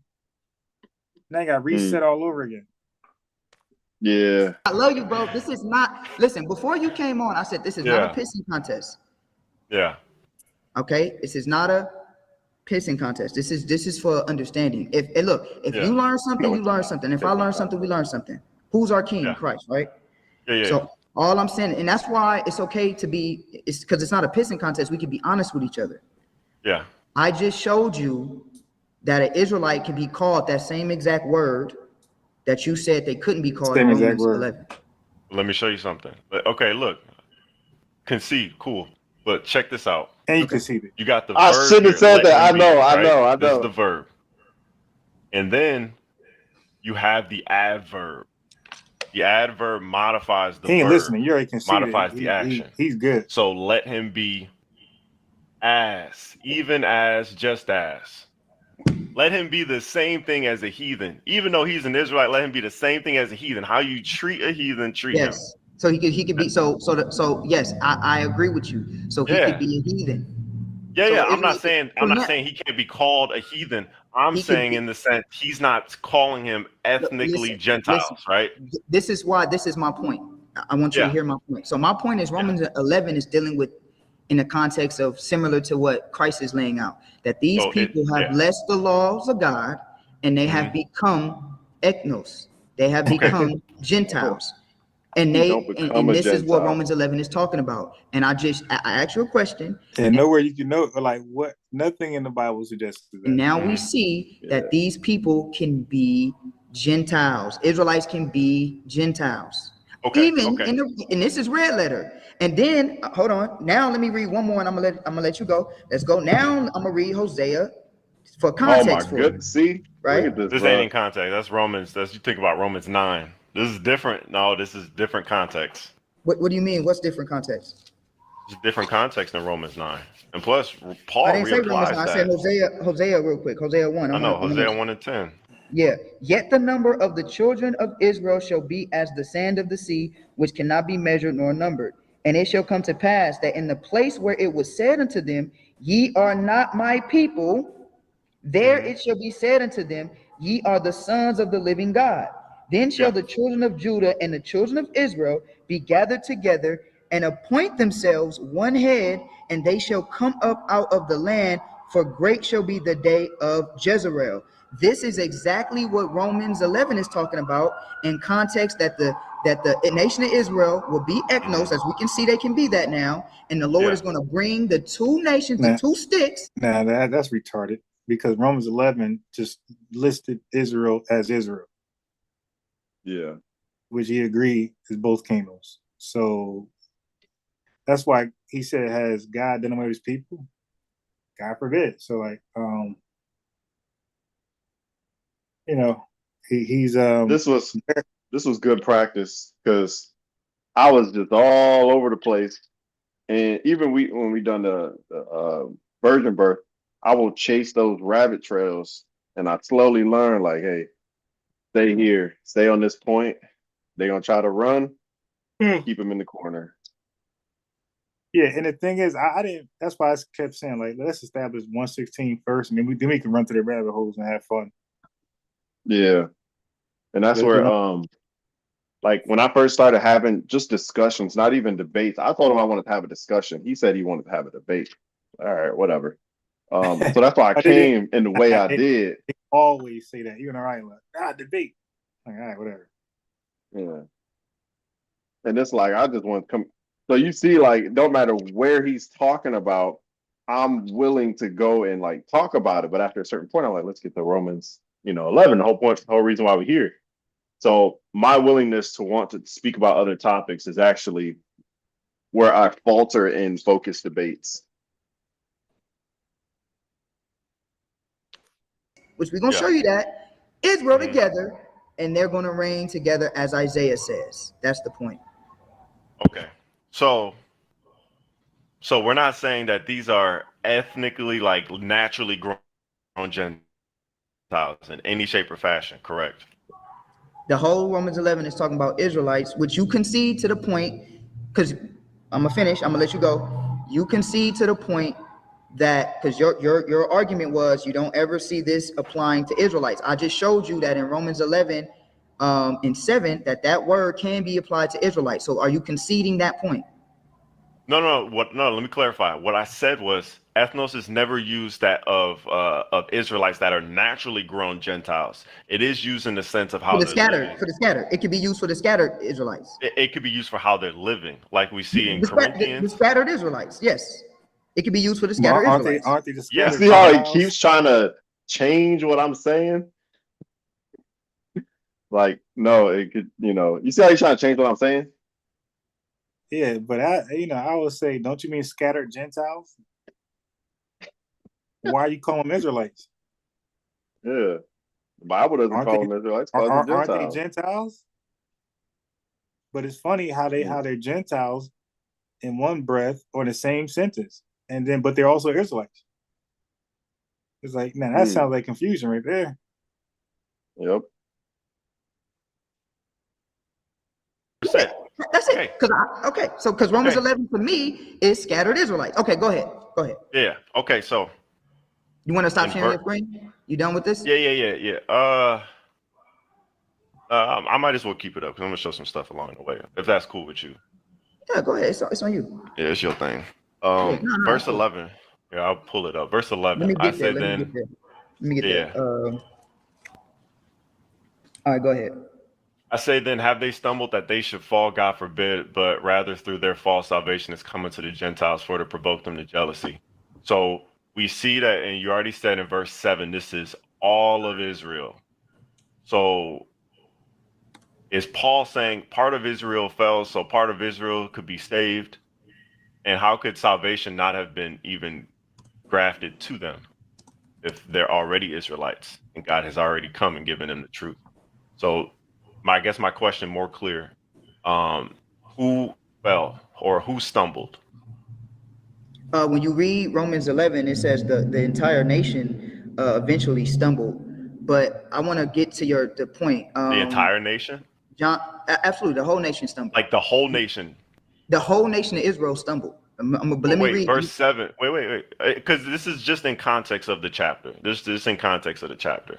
Mhm. Romans 7 says, but the election have obtained it, and the rest were blinded. Right? And of course, we know that which has Israel not obtained that which it seeketh for. This is appealing over to Romans 9, speaking about at the very end of it, speaking about how Israel was seeking after righteousness through the law. Have the Gentiles obtained righteousness? Righteousness? We can flip over there if you just want to peek at that real quick. I want to stay. I want to stay on the point of where you Okay. read what Romans. What did you just read? Romans 11 and 11, right? Yeah. Okay. You said this is all of Israel that has stumbled. No. So listen to me carefully. He So I believe Derek, Romans didn't he 11 just not is say talking that? about Israel as a whole. Yeah. The whole thing is talking about Israel. There's Israelites that at this time, during the time of Paul, that were already scattered among the Gentiles that have stumbled away, and they became ethnos, as we can see Yeah. they can become. And so now what we have is the Israelites that did not fall away at the time, right? Yeah. Which were the Jews at the time. He's speaking to two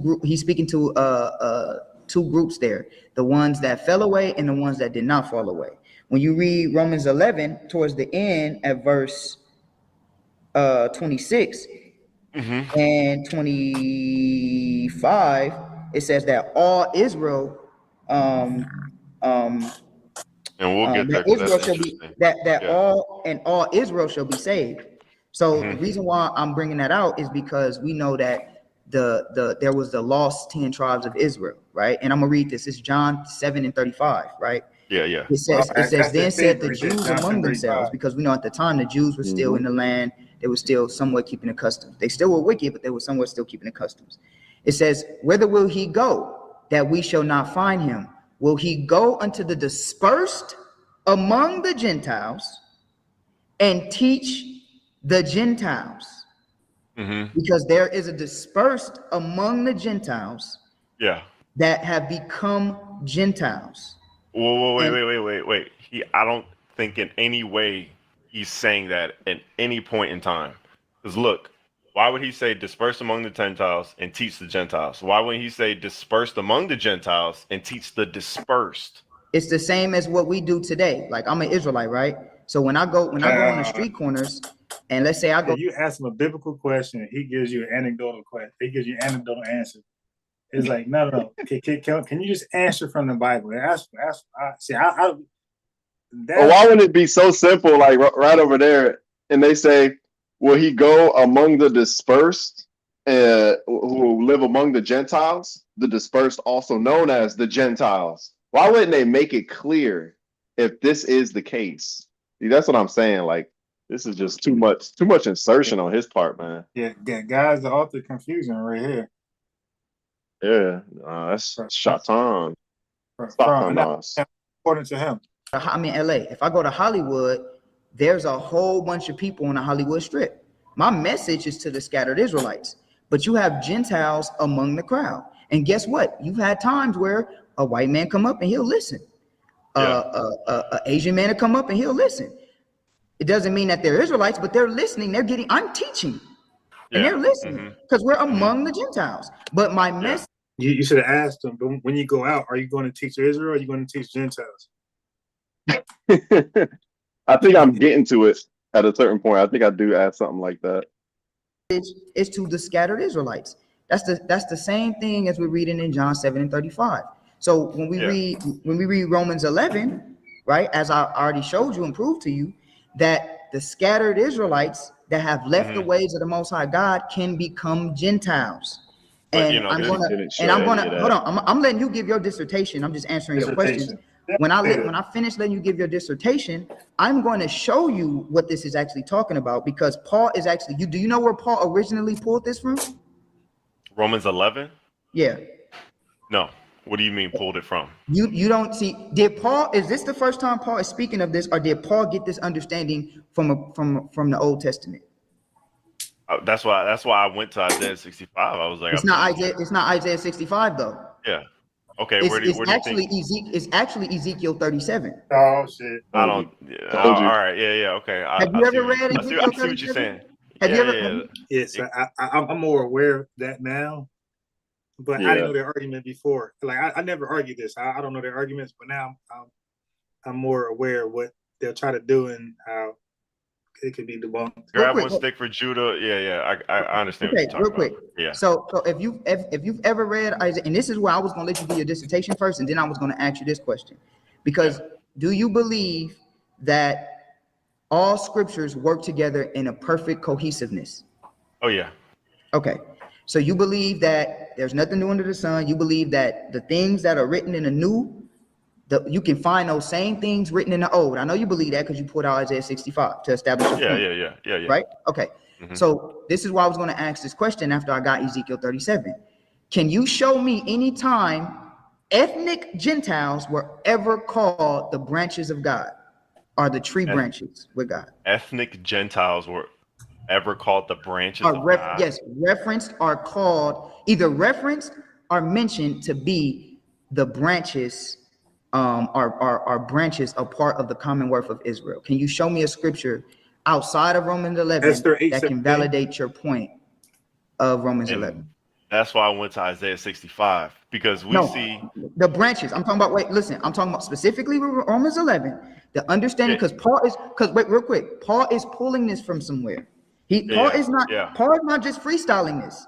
He's pulling this from somewhere. You So know what I their want you logic to show is? me where Paul is pulling this, or If you anywhere can't else. show me a guy named Peter in the Old Testament, Peter don't exist. That's basically their arguments. And honestly, for me, I should have been more clear. I don't believe it has to be in the Old Testament for it to be, true in the New. All God has to do is say it one time. Like, you don't see Jesus speaking about the Sabbath laws. Does that mean it's no longer true? No. You don't see certain things mentioned in the Old Testament that are mentioned in the New. I gotta start keeping track of these arguments, man. They're without number. It's nuts. All right. But I am maybe I disappointed don't in this know, last part. where ethnic Gentiles, I'm talking about blood Gentiles. Yeah, and you're asking for something very specific that may not be very specifically said in scripture. So sometimes I'll leave questions general because I'm not gonna. Yeah, but you just stuck to specifically no, but everything ain't gonna be verbatim word for word. Just like you ain't show me the Gentiles were Jews word for word for southern or northern kingdom. You had to run over here and there. I do the same thing. Precept. Right. Like, and when I say precept, I'm sarcastic. Yeah, when I say precept, I'm being sarcastic. Damn precept. Yeah. Precepts like he's really in the Bible and Hosea time. Hey, go back to First Kings, right? And then stop, and then go to Genesis and stop. Yeah, they weren't doing that. I ask you like, hey, show me where the scripture says black people are this or this and that. I'm not gonna ask you that because that's not gonna be in the scripture. But it's not but see that, you know why, in this sense, that wouldn't be a fair answer, and I'm gonna be respectfully when I say this. The reason, Meech, that's not a fair answer in this sense is because Paul is specifically using branches. Yeah. That is the worst logic I've ever heard. Since Paul is specifically using branches, and we both can agree that Paul is pulling this from somewhere. What happened? I said that's the worst logic. He said the reason why that answer isn't sufficient is because Paul is specifically using branches. Yeah, but there's also a lot of parables that Jesus spoke about that aren't in the Old Testament. So yeah, I don't see he tries to make it sound logical, and they do a real good job of doing that when they talk.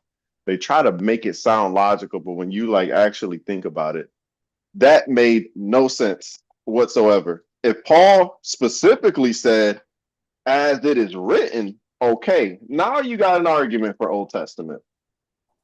But he didn't say nothing close to that. So I don't see why he trying to sound like freaking what's the one guy's name that I forget. But anyways, you keep going.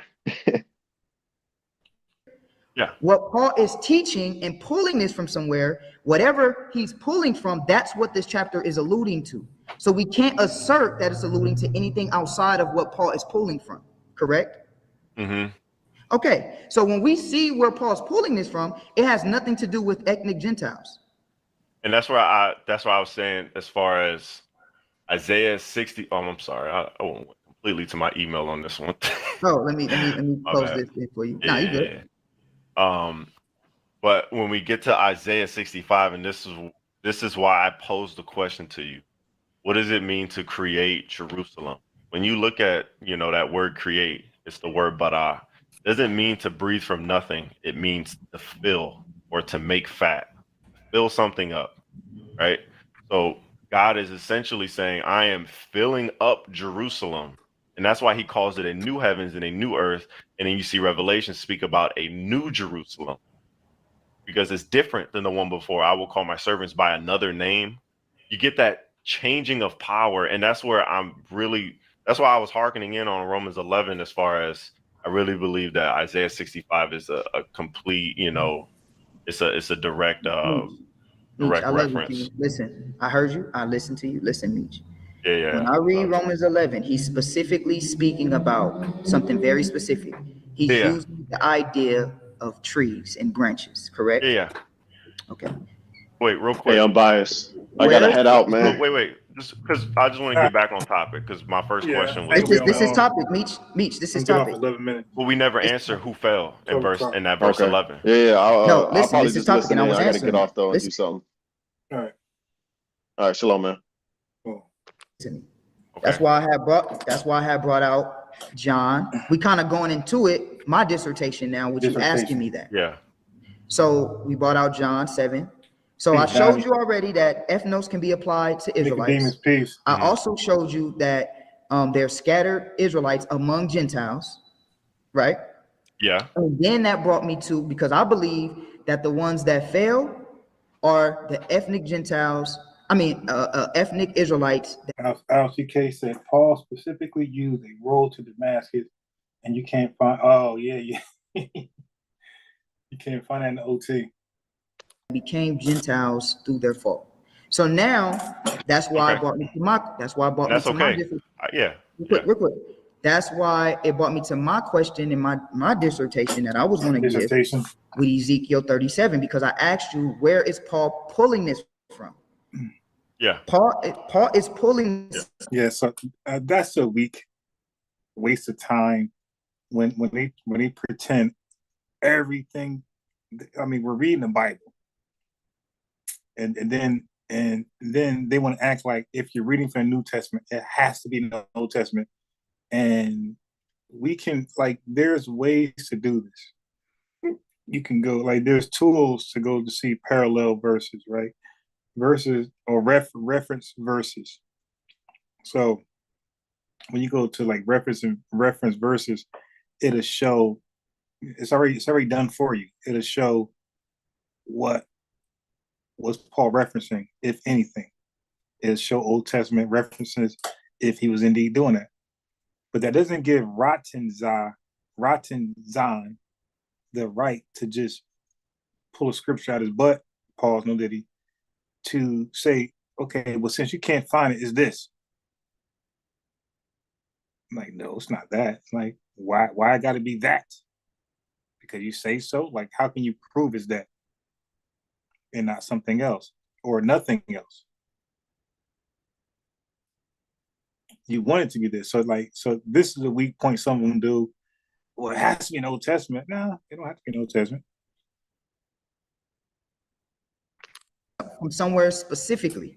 So Yeah. we have to understand wherever Paul's pulling this from. If you believe contrary to me that these are ethnic Gentiles, show me where Paul is pulling this and is talking about ethnic Gentiles. Yeah, I ain't got to show you that, and that doesn't debunk that it's not ethnic Gentiles, because because you're asking something like a lot of times they ask stuff.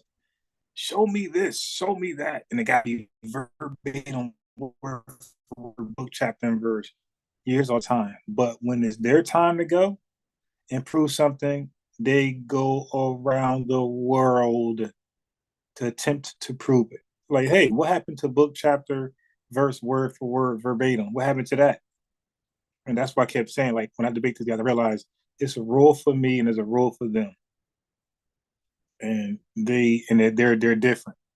Your rules are more tight, no room to wiggle, and their rules is wiggle city.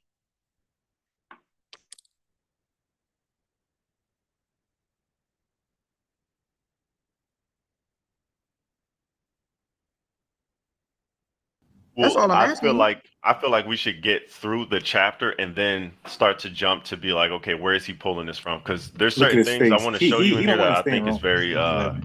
very interesting. And that's why I asked. So you said verse 7, this was all of Israel, right? So when we're speaking about the fall or the stumbling, would you say that the elect are in that or are not in that? The elect He's have to be bugging. a part of the fall as well because they eventually did fall, as he explains within the chapter.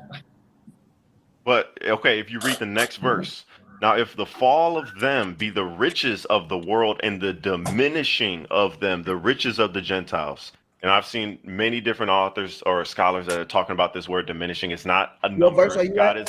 God is verse 12. God is not Okay. subtracting from his numbers of his people. He's merely diminishing their spiritual. Like when we look at Adam's fall, it wasn't a physical death that he ordealed right away. It was a spiritual death. He died spiritually. He was dead spiritually. So I don't believe that he's talking about diminishing in numbers, more so just the spirituality, spiritual life. The riches, then them, the riches of the Gentiles, how much more their fullness. So here he's diminishing the elect too, or just those who are blinded. Well, see, when you read verse 11, it says, I say then, have they stumbled that they should fall? God forbid. But rather through their fall, this is important, salvation is come unto the Gentiles for to provoke them to jealousy. This is why the history is very important. So when Yeah. you read verse 11, going into verse 12, it's something real key here, right? Mhm. It says, I say then, have they stumbled that they should fall? God forbid. So that's the first key point. Yeah. That the Israelites that know that they're Israelites are not falling so that they could be destroyed completely. He said, God forbid. Yeah. Not that. But rather through their fall, salvation is come unto the Gentiles. Now that's a very key point. Mhm. And that's actually going into Luke chapter 21, which I brought out. Let Yeah. me Yeah. ask you a question. I know you don't agree with the Apocrypha, but just let me ask you a question. Where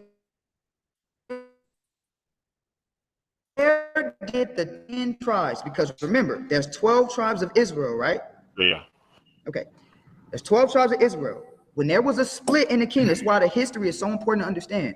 When there was a split in the kingdom of Israel, where did the 10 tribes go? Yeah, all this right here When there was a is split. what they do Yes, in there their was a class. split in Israel during the time of King Solomon.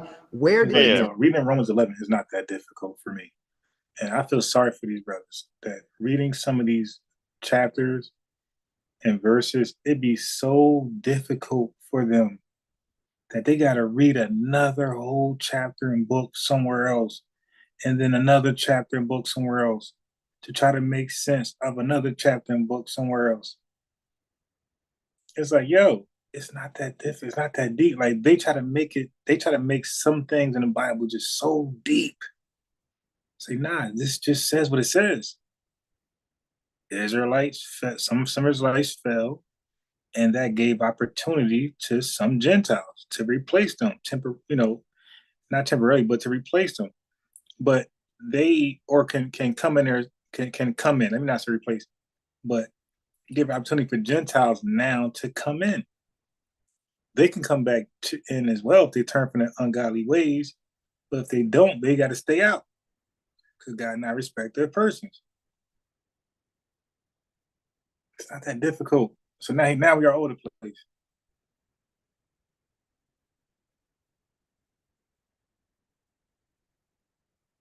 Rehoboam and Jeroboam, they went to you talking about northern Israel? You talking about northern Israel and southern Judah? I'm gonna show you. I know you don't agree with the Apocrypha, but for the sake of topic and debate, because I do, I'm gonna pull this out for you and I'm gonna show you something. All right. Hold tight. I'm about to answer your question. Hold tight. Is it mainstream apocrypha or is it something else? This is the 1611 King James Cambridge Bible with the Apocrypha in it. Yeah, I got Apocrypha. Yeah. No, I'm not saying we just got an Apocrypha. This is the 1611. Oh, you got a 1611? No, this is Septuagint. But you know, the 1611 was translated by Roman Catholics and Protestants. Well, And Catholics was the reason that it got in there. But where you You've been on topic. Let's go to let's stay on topic so we can get this understanding. Go to 2nd Ezra 13. I'm gonna show you something. All right. And let's start at verse 40. Ooh, I don't even got 2nd Ezra. Go ahead and read it, man. Nah, you do. Okay, don't worry. The wisdom. Okay, we're about to read this right now. It's about to get good. Sirach. Hold on 1 second. It's called different things. Hold on. I'm about to answer your question. Mm-hmm. All right. Just one more. Okay, Jeremiah 50. Okay, so this is 2nd Ezra chapter 13, verse 40. All right. It says, those are the 10 tribes which were scattered away prisoner out of their own land in the time of Hosea the king, whom Shalmaneser, the king of Assyria, led away captive. And he carried them over the waters, and so came they into another land. So we know that the 10 tribes went into captivity under the Assyrians, right? Correct? Mm-hmm. Okay, verse 41. But they took this counsel among themselves, that they would leave the multitude of the heathen and go forth into a further country where never mankind dwelt. So the scripture says that the 10 tribes, when they got out of the Assyrian captivity, they went into a land or a country where never mankind dwelt. Do you know where that is? No. Okay. According to any historian. No, don't say according to historians, because now we're doing historians.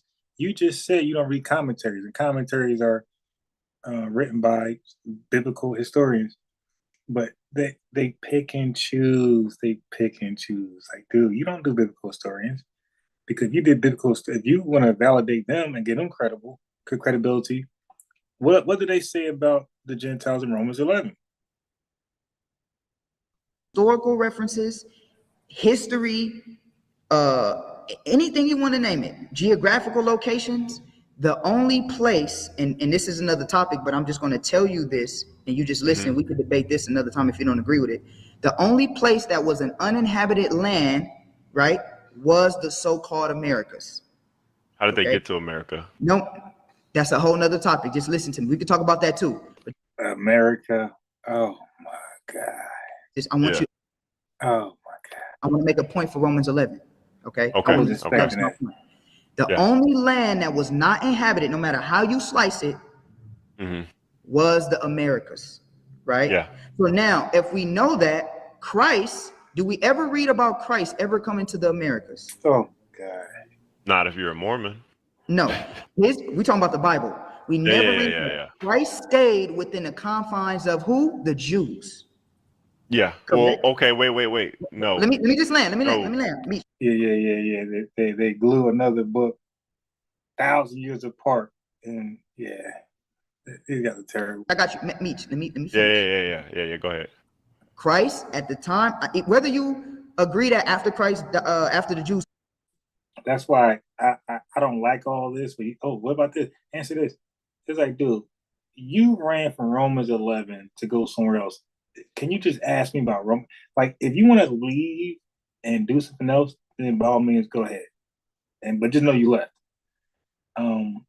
So just say what you got to say. Don't ask me questions in between. I'm only answering questions from Romans 11. That's it. Romans 11. Ask me questions about Romans 11, not your rabbit hole. You want to leave here and go to rabbit hole and act like it somehow ties back in. Go try that, but don't ask me a question about your personal rabbit hole.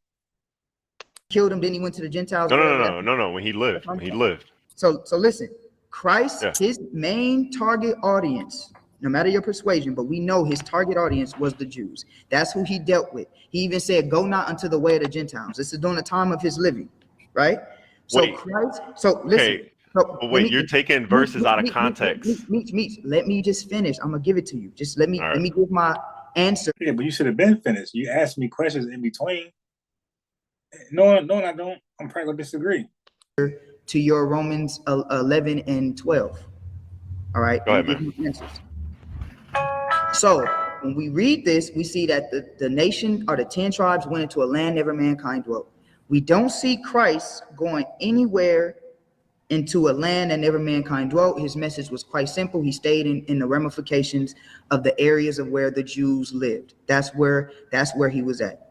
Now, Christ also says that in Luke 21 that there will be a fall. So we know that there will be a fall in Luke 21 where the Jews that were in Jerusalem, they will fall, right? This is important to understand because now let's go back to Romans 11. I'm going to read 11. I'm trying to get through this quick. It says, Yeah. and I say then, have they stumbled that they should fall? God forbid, right? But rather through their fall, salvation is come unto the Gentiles for to provoke them to jealousy. There were Gentiles in the land of the Americas, according to Second Esdras, that had not received the fullness of Christ at that time. But how did they receive the fullness of Christ and the understanding of Christ? I'm going to show you. There's a prophecy. When you go to Jeremiah, watch this. When you go to Jeremiah 50 and 33 now, watch this. And this is why I said they both failed. And since they both failed, salvation was opened up to both parties, which are still Israelites. Jeremiah chapter 50, verse 33. It says, thus says the Lord of hosts, the children of Israel, right, which is the northern kingdom, and the children of Judah, which were the southern kingdom, were oppressed, which are the Jews, were oppressed together. And all that took them captive held them fast. They refused to let them go. Now, I'm going to ask you a very simple question. When outside of the Egyptian captivity, right? When was the nation of Israel oppressed together as a whole, outside of the Egyptian captivity? The Babylonian captivity. No, they weren't. Not the Babylonian. No. Like literally read the next verse. No. Like, Listen to me. just read the. No. You just read 33. Read No, 34. listen. Listen. You can't ask a question, pick something out, and say, when did this happen? No, I didn't say when did this happen. No, I didn't say that. I said when were the nation of Israel, the northern kingdom, and the southern kingdom oppressed together? Together? These questions are just. Are you asking the question based? He is no longer dealing with Romans 11. How do you say? Excuse me. That was so loud. Pick my damn son up. He was saved by his own bell.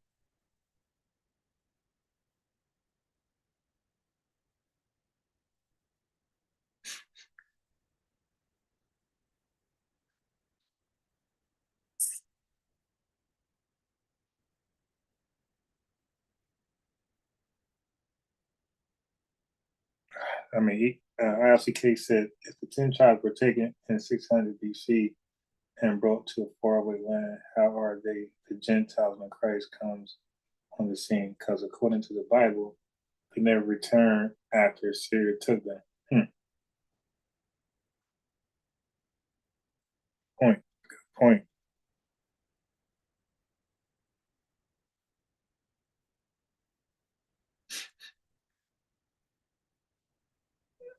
I wonder if they're gonna get back on to this verse 33. They're gonna get back to Romans. Kingdom of Israel, which you just no, exactly. So the northern kingdom went into captivity. Did the northern kingdom that no one dwelt, and to prove that, all right, I literally said I build a premise off the context of the Bible. Oh my God. Yeah. And then from the Bible, I use. They're just so smart. They build premises and blah blah blah. Exhaustive tools. Yeah. I don't just pull word. That's why I said Christians, you do selective reading.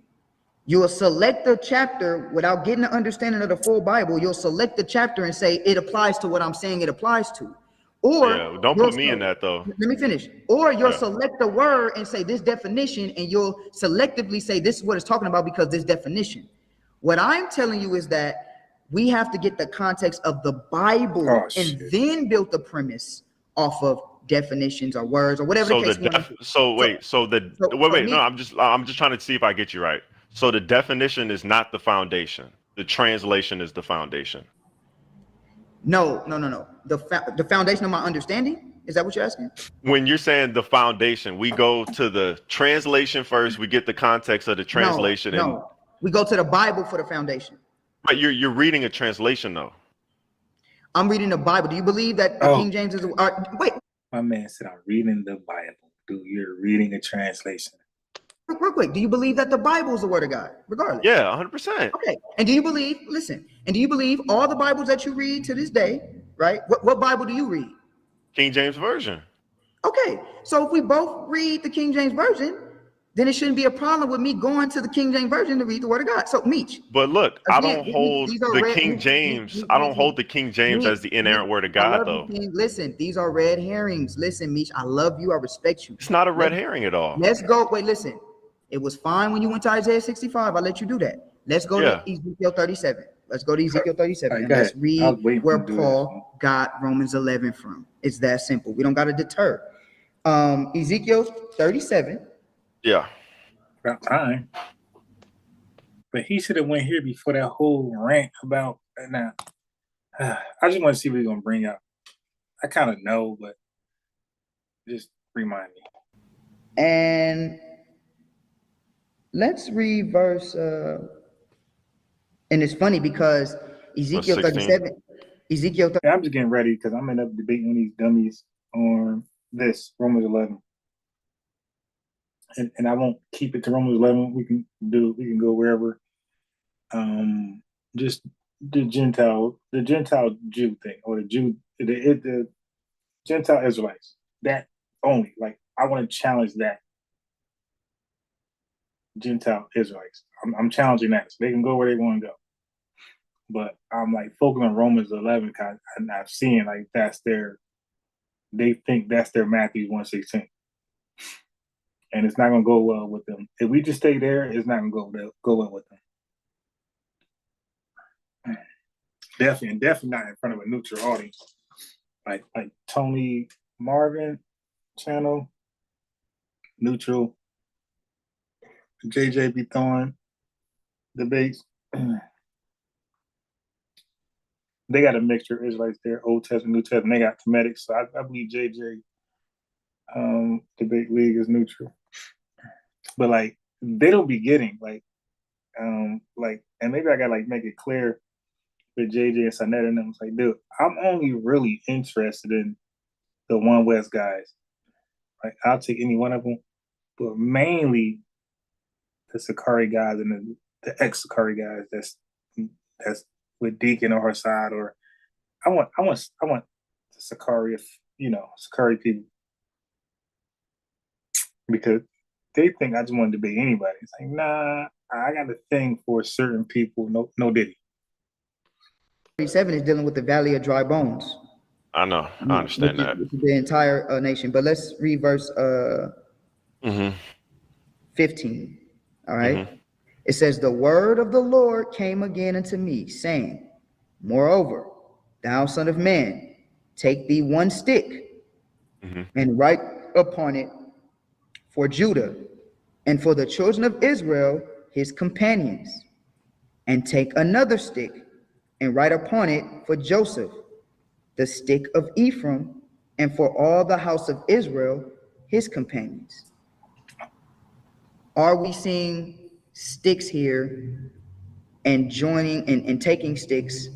And let's read 17. And join them one to another into one stick, and they shall become one in thy hand. Are we seeing the same narrative in Romans 11? Are we seeing that same narrative in Romans 11? No. Are we seeing two sticks and a grafting in process? No. We don't see two sticks. We're not seeing two of anything except for nations. In Romans 11, we're seeing two different nations. We're not seeing two sticks.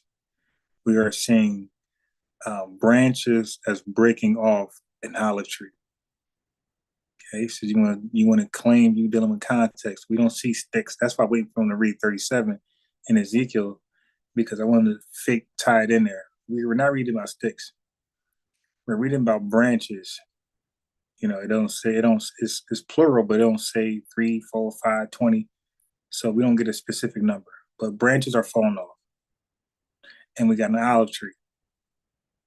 Then we got a wild olive branch that's being grafted in. Okay, so we see two different nations.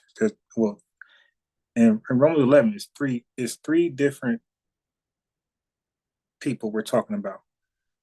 We got the blind, we got the elect, and we got the Gentiles. We got Israel as a whole, because if you think about it, Romans 11, like this whole northern kingdom, like that's their little conspiracy theory. But when you read Romans 11, it don't tell you which Israelites were broken off. It don't say northern, southern. It just says some branches broke off. So that's inclusive to Israel, period. They're just saying branches from the north and southern kingdom broken off. And as a result, Gentiles are a wild olive tree or branch, whatever they are, and they're going to be grafted in. Not that hard. I don't think it is. No, we're not seeing the same trend because of the fact that you have a joining together of the two nations in Ezekiel 37 and Romans 11. And that's why I'm just trying to go through the whole thing so that we can kind of really compare it, because the whole chapter is I'm trying to show you something, but you kind of just want to keep going back and be like, what is this referencing? We haven't read it yet. Stop saying you're trying to show him something.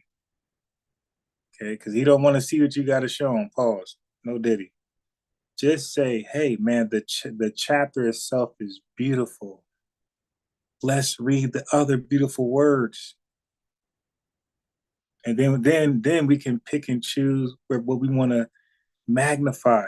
But Romans 11 is a beautiful chapter, and I think the people, if they're a little rusty, haven't read in a while, they will enjoy it. Like, let God's word speak. You got to play into that. But he's talking, I want to show you something. He's smiling like, nah, brother, I know where you're trying to go. I ain't going there. But if you, brother, this is read God's word. Or what I would do, Meech, is after the next question you ask me, I'll say, all right, let me get an answer. And I will read Romans 11, and we got stopped off all the way through. That's what I would do. Hey, man, let me ask you this, because he's going to books to answer questions and ask questions. All right, look, you just went to a couple books so let me respond to what you just asked me in this book right here. And I will read it. And I probably won't even say Romans 11, so-and-so. I'll just read it. I'll just continue reading where we left off at. And then he might finally realize where you're reading from. And like, oh, man, he snuck in this. That's how you do it. Like, you got to re-strategize. If the way you're wording it, he doesn't like it. That's why he's not letting you go. I just want to show you something. He's looking like, man, no diddy. Don't show me anything, man. I don't know. What you going to show me, man? Nah, that's looking like suspect. Like some secret. And that's why he's not letting you go. I'm trying to build that so I don't Look, he's smiling. Presumptuously say something and you're like, where did you get that from? You know what I'm saying? And then I'm, trying to just do a build on the chat. Also, I'm like, yeah, all this time you speak about context, and you kind of like contradicted yourself because you didn't read the full context of Romans 11. I'm like, you got a habit of like reading a little bit of something and not letting the context speak. And you just said the Bible pretty much speaks for itself. Like there's different ways to like force him to like let both of you finish reading Romans 11.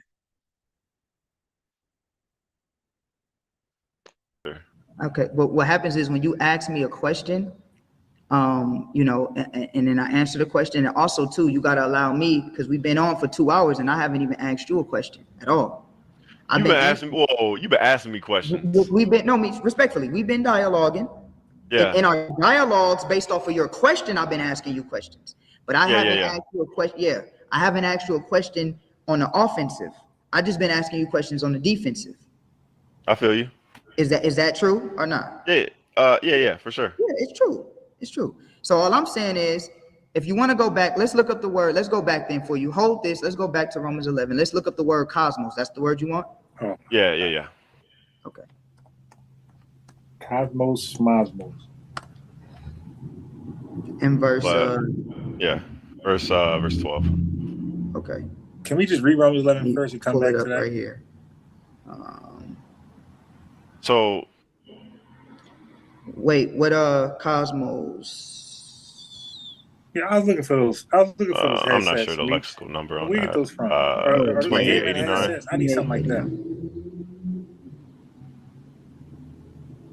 Let's see. The only thing So I seen just a like little that bit were of like background gaming on this headsets, word and while I you're was looking afraid that the up. bomb. I'm Go like, ahead. maybe it don't work. The word, Or this we is good. actually, this is used by a lot of Greek philosophers, but what it's most known Let me for share is my phone. in Stoicism. And It was founded. Stoicism.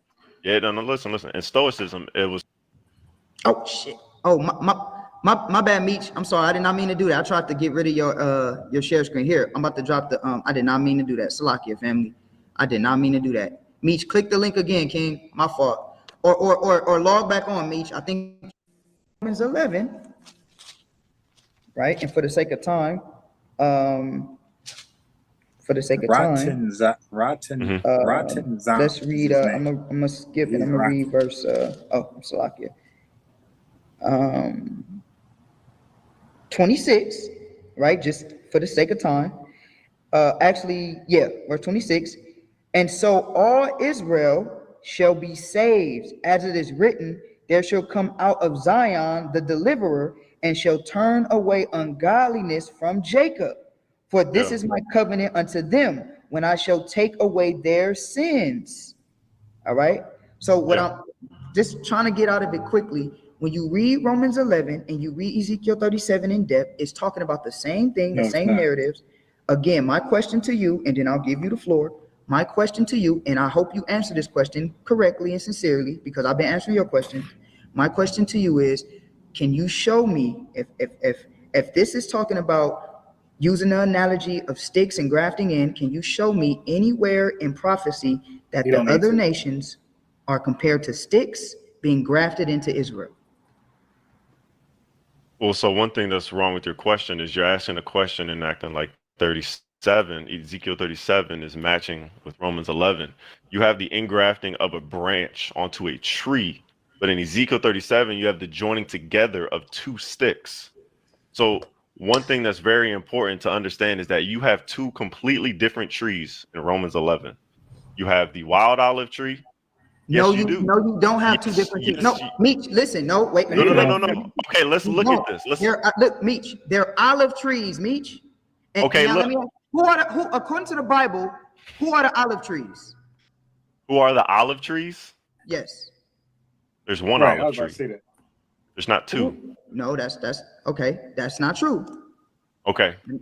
Let me show. Hold on, because that now see this is important. This is why I gotta cut you off, because you really don't know, and respectfully, what you're talking about, because you just said there's only one olive tree. No, there's two olive trees. And I asked you, who are the olive trees? Okay. Okay, so you gotta know, you gotta understand who are the olive trees. All right. I think I'm on Zechariah 4. Yeah, two witnesses. Zechariah 4. Yes. Zechariah 4. Oh, they are done. Let me get I there. found something. Zechariah 4, and let's And start at see, this is where we're going to differ because my eschatology is very different than yours. But go ahead.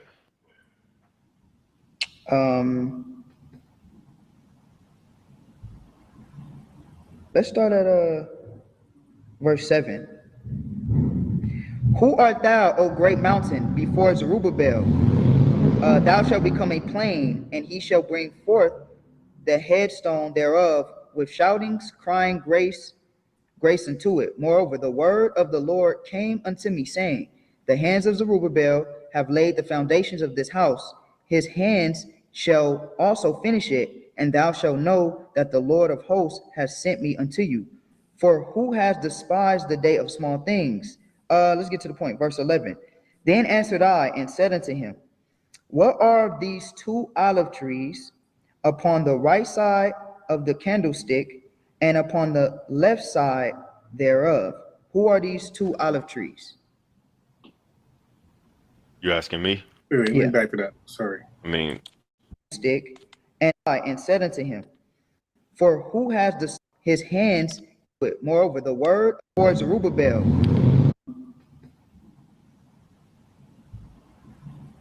Let's start at Where we at? verse go ahead.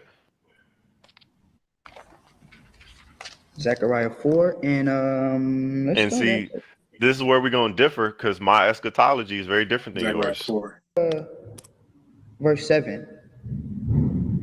Who art thou, O great mountain, before Zerubbabel? Zechariah 4 and 7. Thou shalt become a plain, and he shall bring forth the headstone thereof with shoutings, crying grace, grace unto it. Moreover, the word of the Lord came unto me, saying, the hands of Zerubbabel have laid the foundations of this house.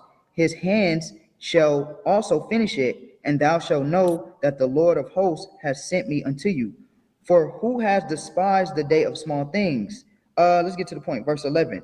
Then answered I and said unto him, what are these two olive trees upon the right side of the candlestick and upon the left side thereof?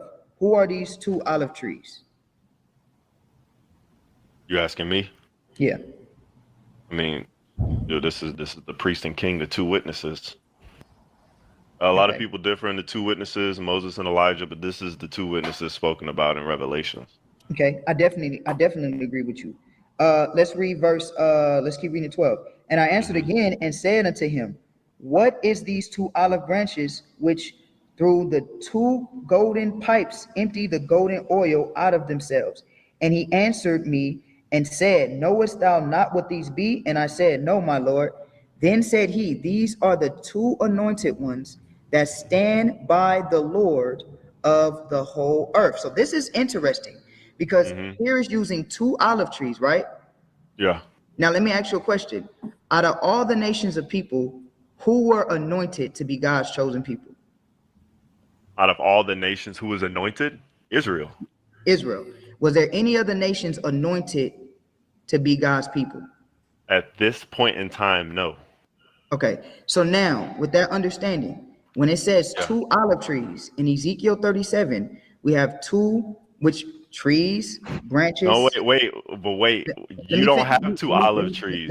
Let me finish. All right. Yeah. You do have two. When you read Revelations, I mean, not Revelations, we're jumping the gun. When you read Ezekiel, you see that Israel has been split into two, and they're the prophets. These are where the prophets come out of, the nation of Israel. There's not one prophet that was a heathen, not one in the Bible. So all of the prophets come from the nation of Israel, and there were many different prophets. So the two olive trees, unless you have a verse that can show me that a prophet can be a heathen, the two olive trees will have to deal with Israel, whether northern. Wasn't Elisha, or no, wasn't Elijah even? Or southern, being the prophets of the Most High God, as we can see in Ezekiel 37. Can you show me otherwise within the text? No, I agree completely. You don't have any prophets coming outside of Israel, and you do have two olive trees right here in Zechariah. I agree completely. But so my question is this. Well, it's not even really a question, it's more so a statement. Romans 11, you don't even have two olive trees. And that's why, I'm asking you, what does this word mean? What does that word mean? Because this Are you sure you want to say that? Let's go to, you sure you want to say that? 100%. Because when you look at wild olive tree, it's gonna pull up only. No. Listen. You have two different words for good olive tree and wild olive tree. One means it literally here. Let me pull up the definition. You can pull this up on Blue Letter too. Here we go. 100%. When you read, Dude, read Romans 11, how many trees do you see? Whether wild or not wild. How many trees? Here's the thing. You don't even have two olive trees. Oleaster is not an olive tree. It literally bears no fruit. And when you look at a good olive tree, it literally just means olive tree. Listen, the point is a bad olive tree, even if it doesn't produce strong enough fruit as a good olive tree, it's still an olive tree. It doesn't produce any fruit, and it's not even an olive tree. Oh my goodness. Meech. All right. This is why, and this is why it's a problem and why I say Christians are selective. When you read the scriptures, you literally see an olive tree and a wild olive tree in the Bible. So that means 100% that these are two wild. No, wait, no. Let me just get this out. Let me get this out. So that means that you have two wild olive trees because the translation says it's two wild olive or two olive trees. You see olive in both. The Bible So you believe in, which is the translation of God, which you said you believe in, I said don't there's believe in the two. translation. What Bible do you read to get the word of God? The King James Version. So did God make a mistake when he had the holy men translate the Bible? When did he ever say that the translators were inspired? Tell me Listen, that. Show. No, wait. What makes you think? Wait. I just you don't got a even question. believe wait, Meech, you don't even believe No, your Bible is the authorized word of God. no. Look, this is the authorized word of God. The text that this comes from. This is inspired. This is what God inspired. Nowhere in the scripture do we see that the translators were inspired. So that's why I'm going to these words and I'm trying to define them. But you're saying no. You just got to read the context, and Meech, it's deeper than that. does God make mistakes? No, God doesn't make mistakes. Okay. So God put together. Yeah, so he's way off the subject, and I had enough. He's way off subject. Off from he's trying to tie in two sticks from an olive tree to an olive tree. Oh, come on! My iPad freezing. What the hell? What's going on? He's never done it before. The second iPad I'm looking at the chat from, that one's freezing. It's weird. Okay.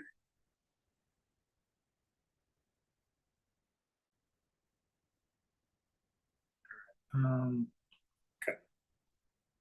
So I almost forgot I was done. Oh yeah. Let me go back to the video. I had enough of this.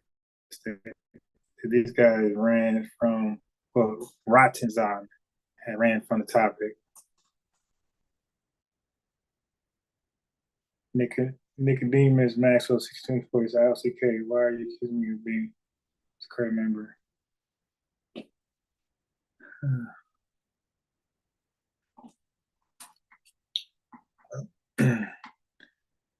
If you are a Sakari member, we definitely welcome you to join the Zoom tomorrow. Not today, I'm going to sleep.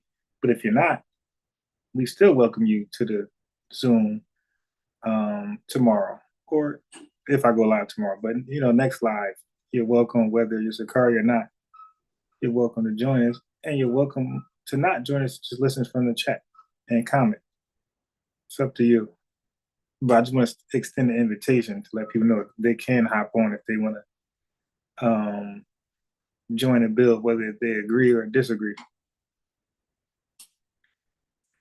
We allow you on. Yeah, but these guys, Rottenzon had took this somewhere else, and they're no longer talking about Romans 11, so the debate is pretty much over. Okay, so yeah, like I said, I'll be done at 12. I went 30. I'm knocked out. I'm not even a One West member for some reason. Out of the blue, it can go.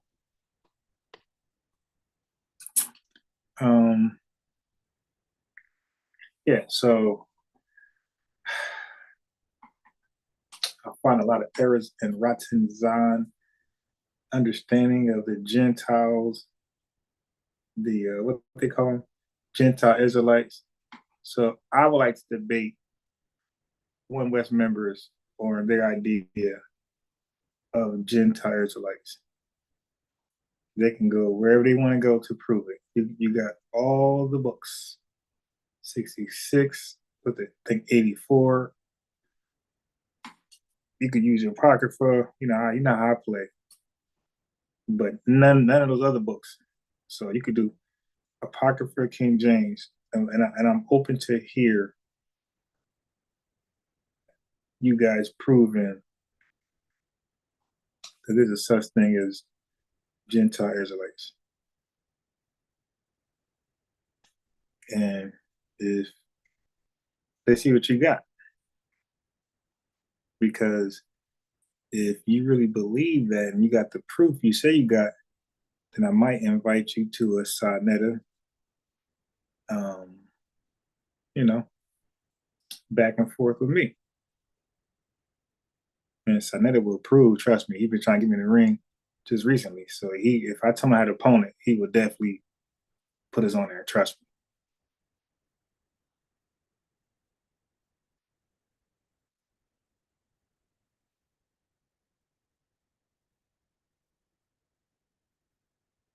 me. Yeah, so he looking for me to get back in that ring.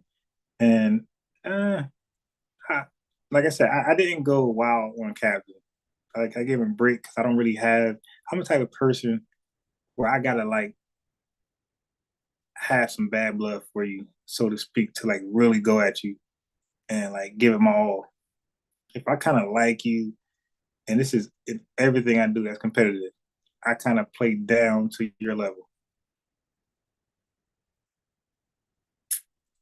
And I have debates on here with some One West members that I just took it totally easy on. I did some guys I didn't even debate the virgin birth. I just like when I seen where it was going, and I said, I don't even feel right, and I ended it really quickly. I said, all right, brother, or I talk about other things, but I spared enough people when I knew I had them. So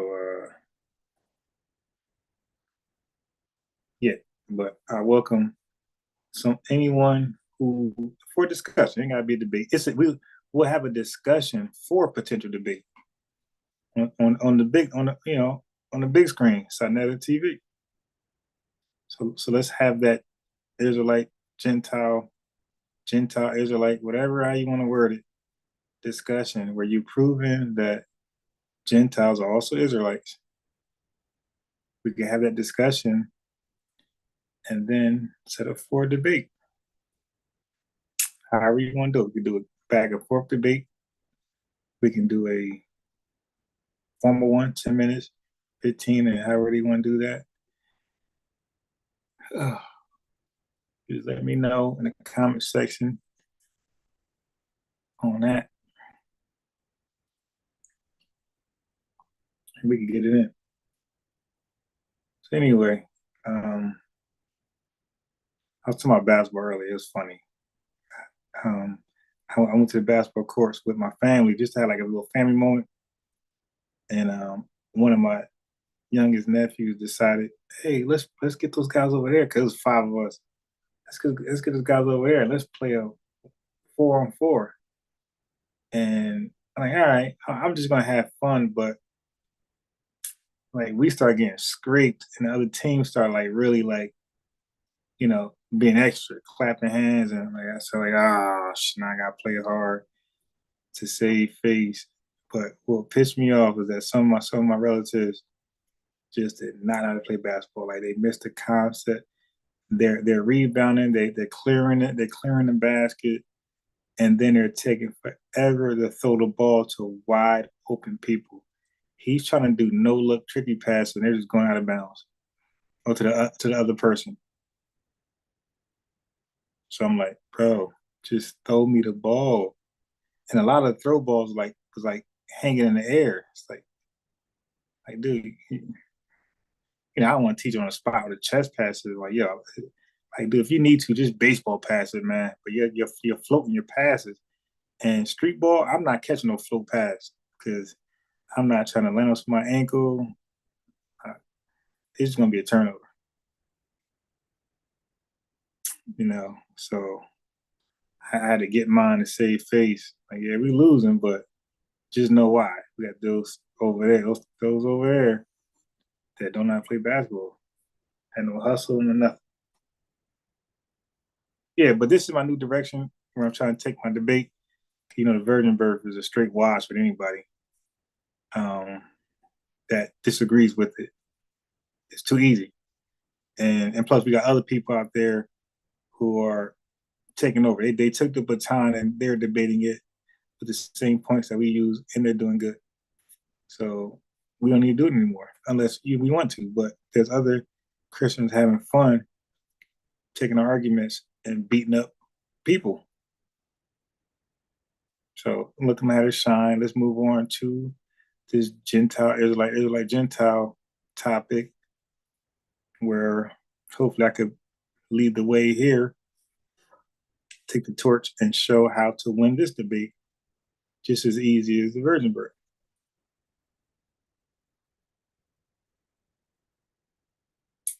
All right, shout out to America. We were tied with China for the most golds, but we blew them out with silver and bronze. We had the most total medals. Yeah, that breakdancing stuff was hot, bro. The breakdancing, I forgot to talk about that earlier, but that's next time. Y'all remind me, man. But I want to talk about the breakdancing competition at Olympics. Man, like they were very skillful, man. All that spinning and stuff, like so much, they could balance themselves, weight control, very balanced, and just like they can't make no mistakes while they're dancing. Like, that's gonna be an L. So like it's just amazing to see all of them like dance with perfection. Like they're dancing the way they practice it and they drew it up. Like nobody's making a mistake. And it's like I don't know how the judges even judge. It's like, yeah, I like both of them. Like, damn, I don't know who's better. I watched about 3 or 4, and I was just impressed with everybody who was dancing. Like, damn, I don't know who won. I could never be a judge on this. I'm not really a breakdancer like that. But I advise y'all to Google, YouTube some of that breakdance and Olympic stuff. That was hard. And them dudes doing moves that the originators never thought of. Never thought of, man. These guys are sliding on their head like they taking head spinning somewhere. Now, you know what? I didn't see nobody head spin, but I did see some guy slide on his head. Like, what the hell is that? Like, how do you even know to do that? Yeah, but everybody got their own style and being original. That's what how hip hop started. It was about originality, or originalities. You know, don't be a biter. I remember everybody saying, "Don't be a biter, don't be a biter, don't be a biter." And now hip hop evolved to like you can bite. Nicki Minaj came where it's really the Lil Kim. Would y'all say Nicki Minaj is really biting off Lil Kim style or no? Okay, well if you didn't, all the women rappers coming up, damn near all of them trying to look like Nicki Minaj. Damn near all of the women that's rapping right now are trying to look like Nicki Minaj. So my top 5 women rappers is gonna be. I'm gonna go with the total package, like not just bars. So music making, hits, all type of stuff. I'm gonna go. I'm a little biased. I'm gonna go Cardi B, Nicki Minaj. I'm gonna go Ice Spice number 3, Doja Cat number 4, and number 5 is Megan Thee Stallion. I think that's everything included. Looks, um, bars, hits, consistency, all that type of stuff. So that's the order. Cardi B, Nicki, Ice Spice, Doja Cat, and like really Doja Cat might be over Ice Spice. So like I said, I'm a little jealous. So okay, so the list should really be. It could even be arguing Nicki Minaj first, but let me go Cardi B, Nicki Minaj, Doja Cat, Ice Spice, and then Megan Thee Stallion. But I believe Ice Spice is gonna catch somebody. She's gonna be in third and possibly second if they don't stop playing.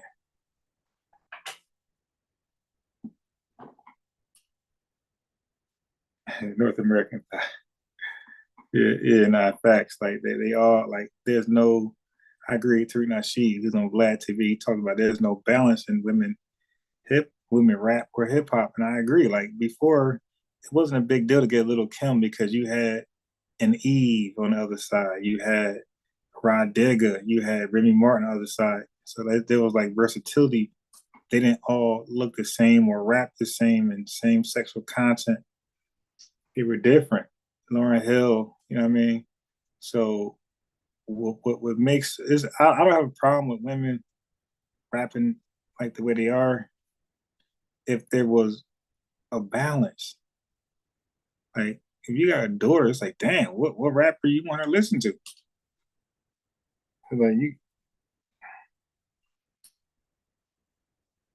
now there's some good clean songs on the radio, especially from women. I've been hearing a bunch of clean songs with some of the women. So there's at least the music, they can listen to music. But I'm rapping, man. I feel sorry for the daughters. Cause what's out there waiting on them is crazy. Whole hop versus hip hop.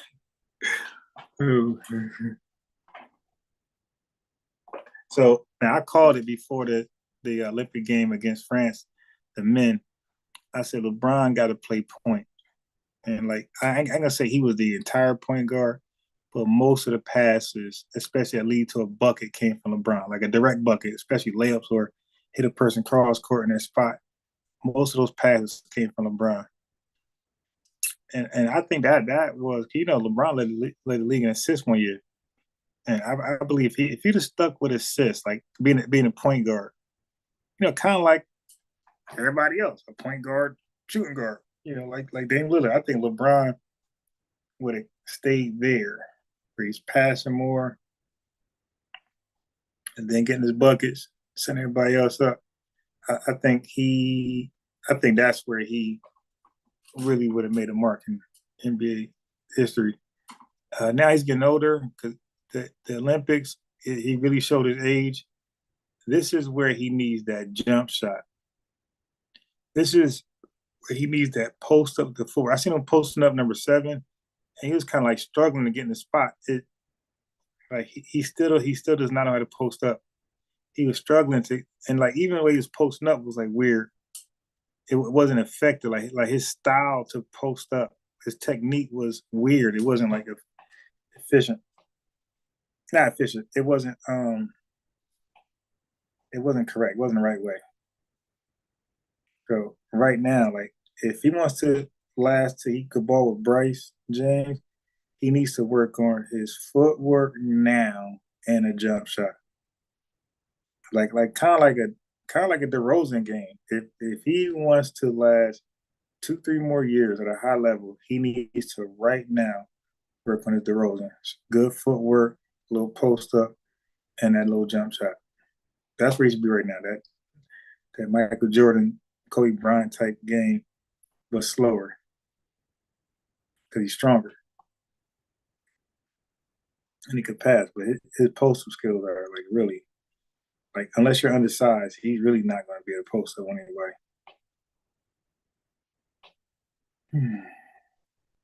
They're playing the first 30 seconds. Let me see.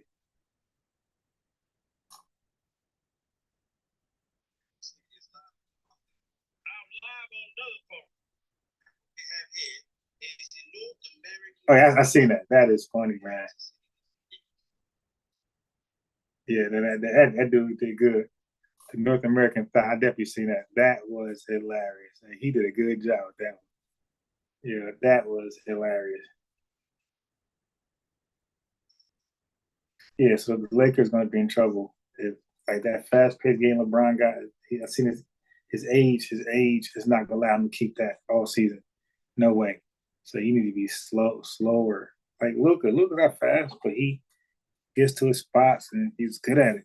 He got footwork. He got post up. He know how to post up correctly. LeBron don't know how to use his strength while posting up. Like he's only like really good at it if you're like completely undersized.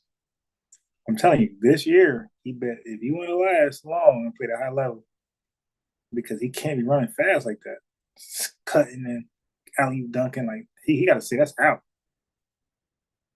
Like look at Michael Jordan on the Wizards. Michael Jordan did 1-2 moves, pull up, bucket. He didn't do too much of that ball because he knew his age. Like he just can't be running around like that.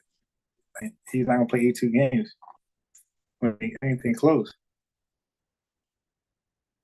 And then his son used to watch what he's doing and pick that up. All right, that's all. But yeah, I got some other stuff, but tomorrow.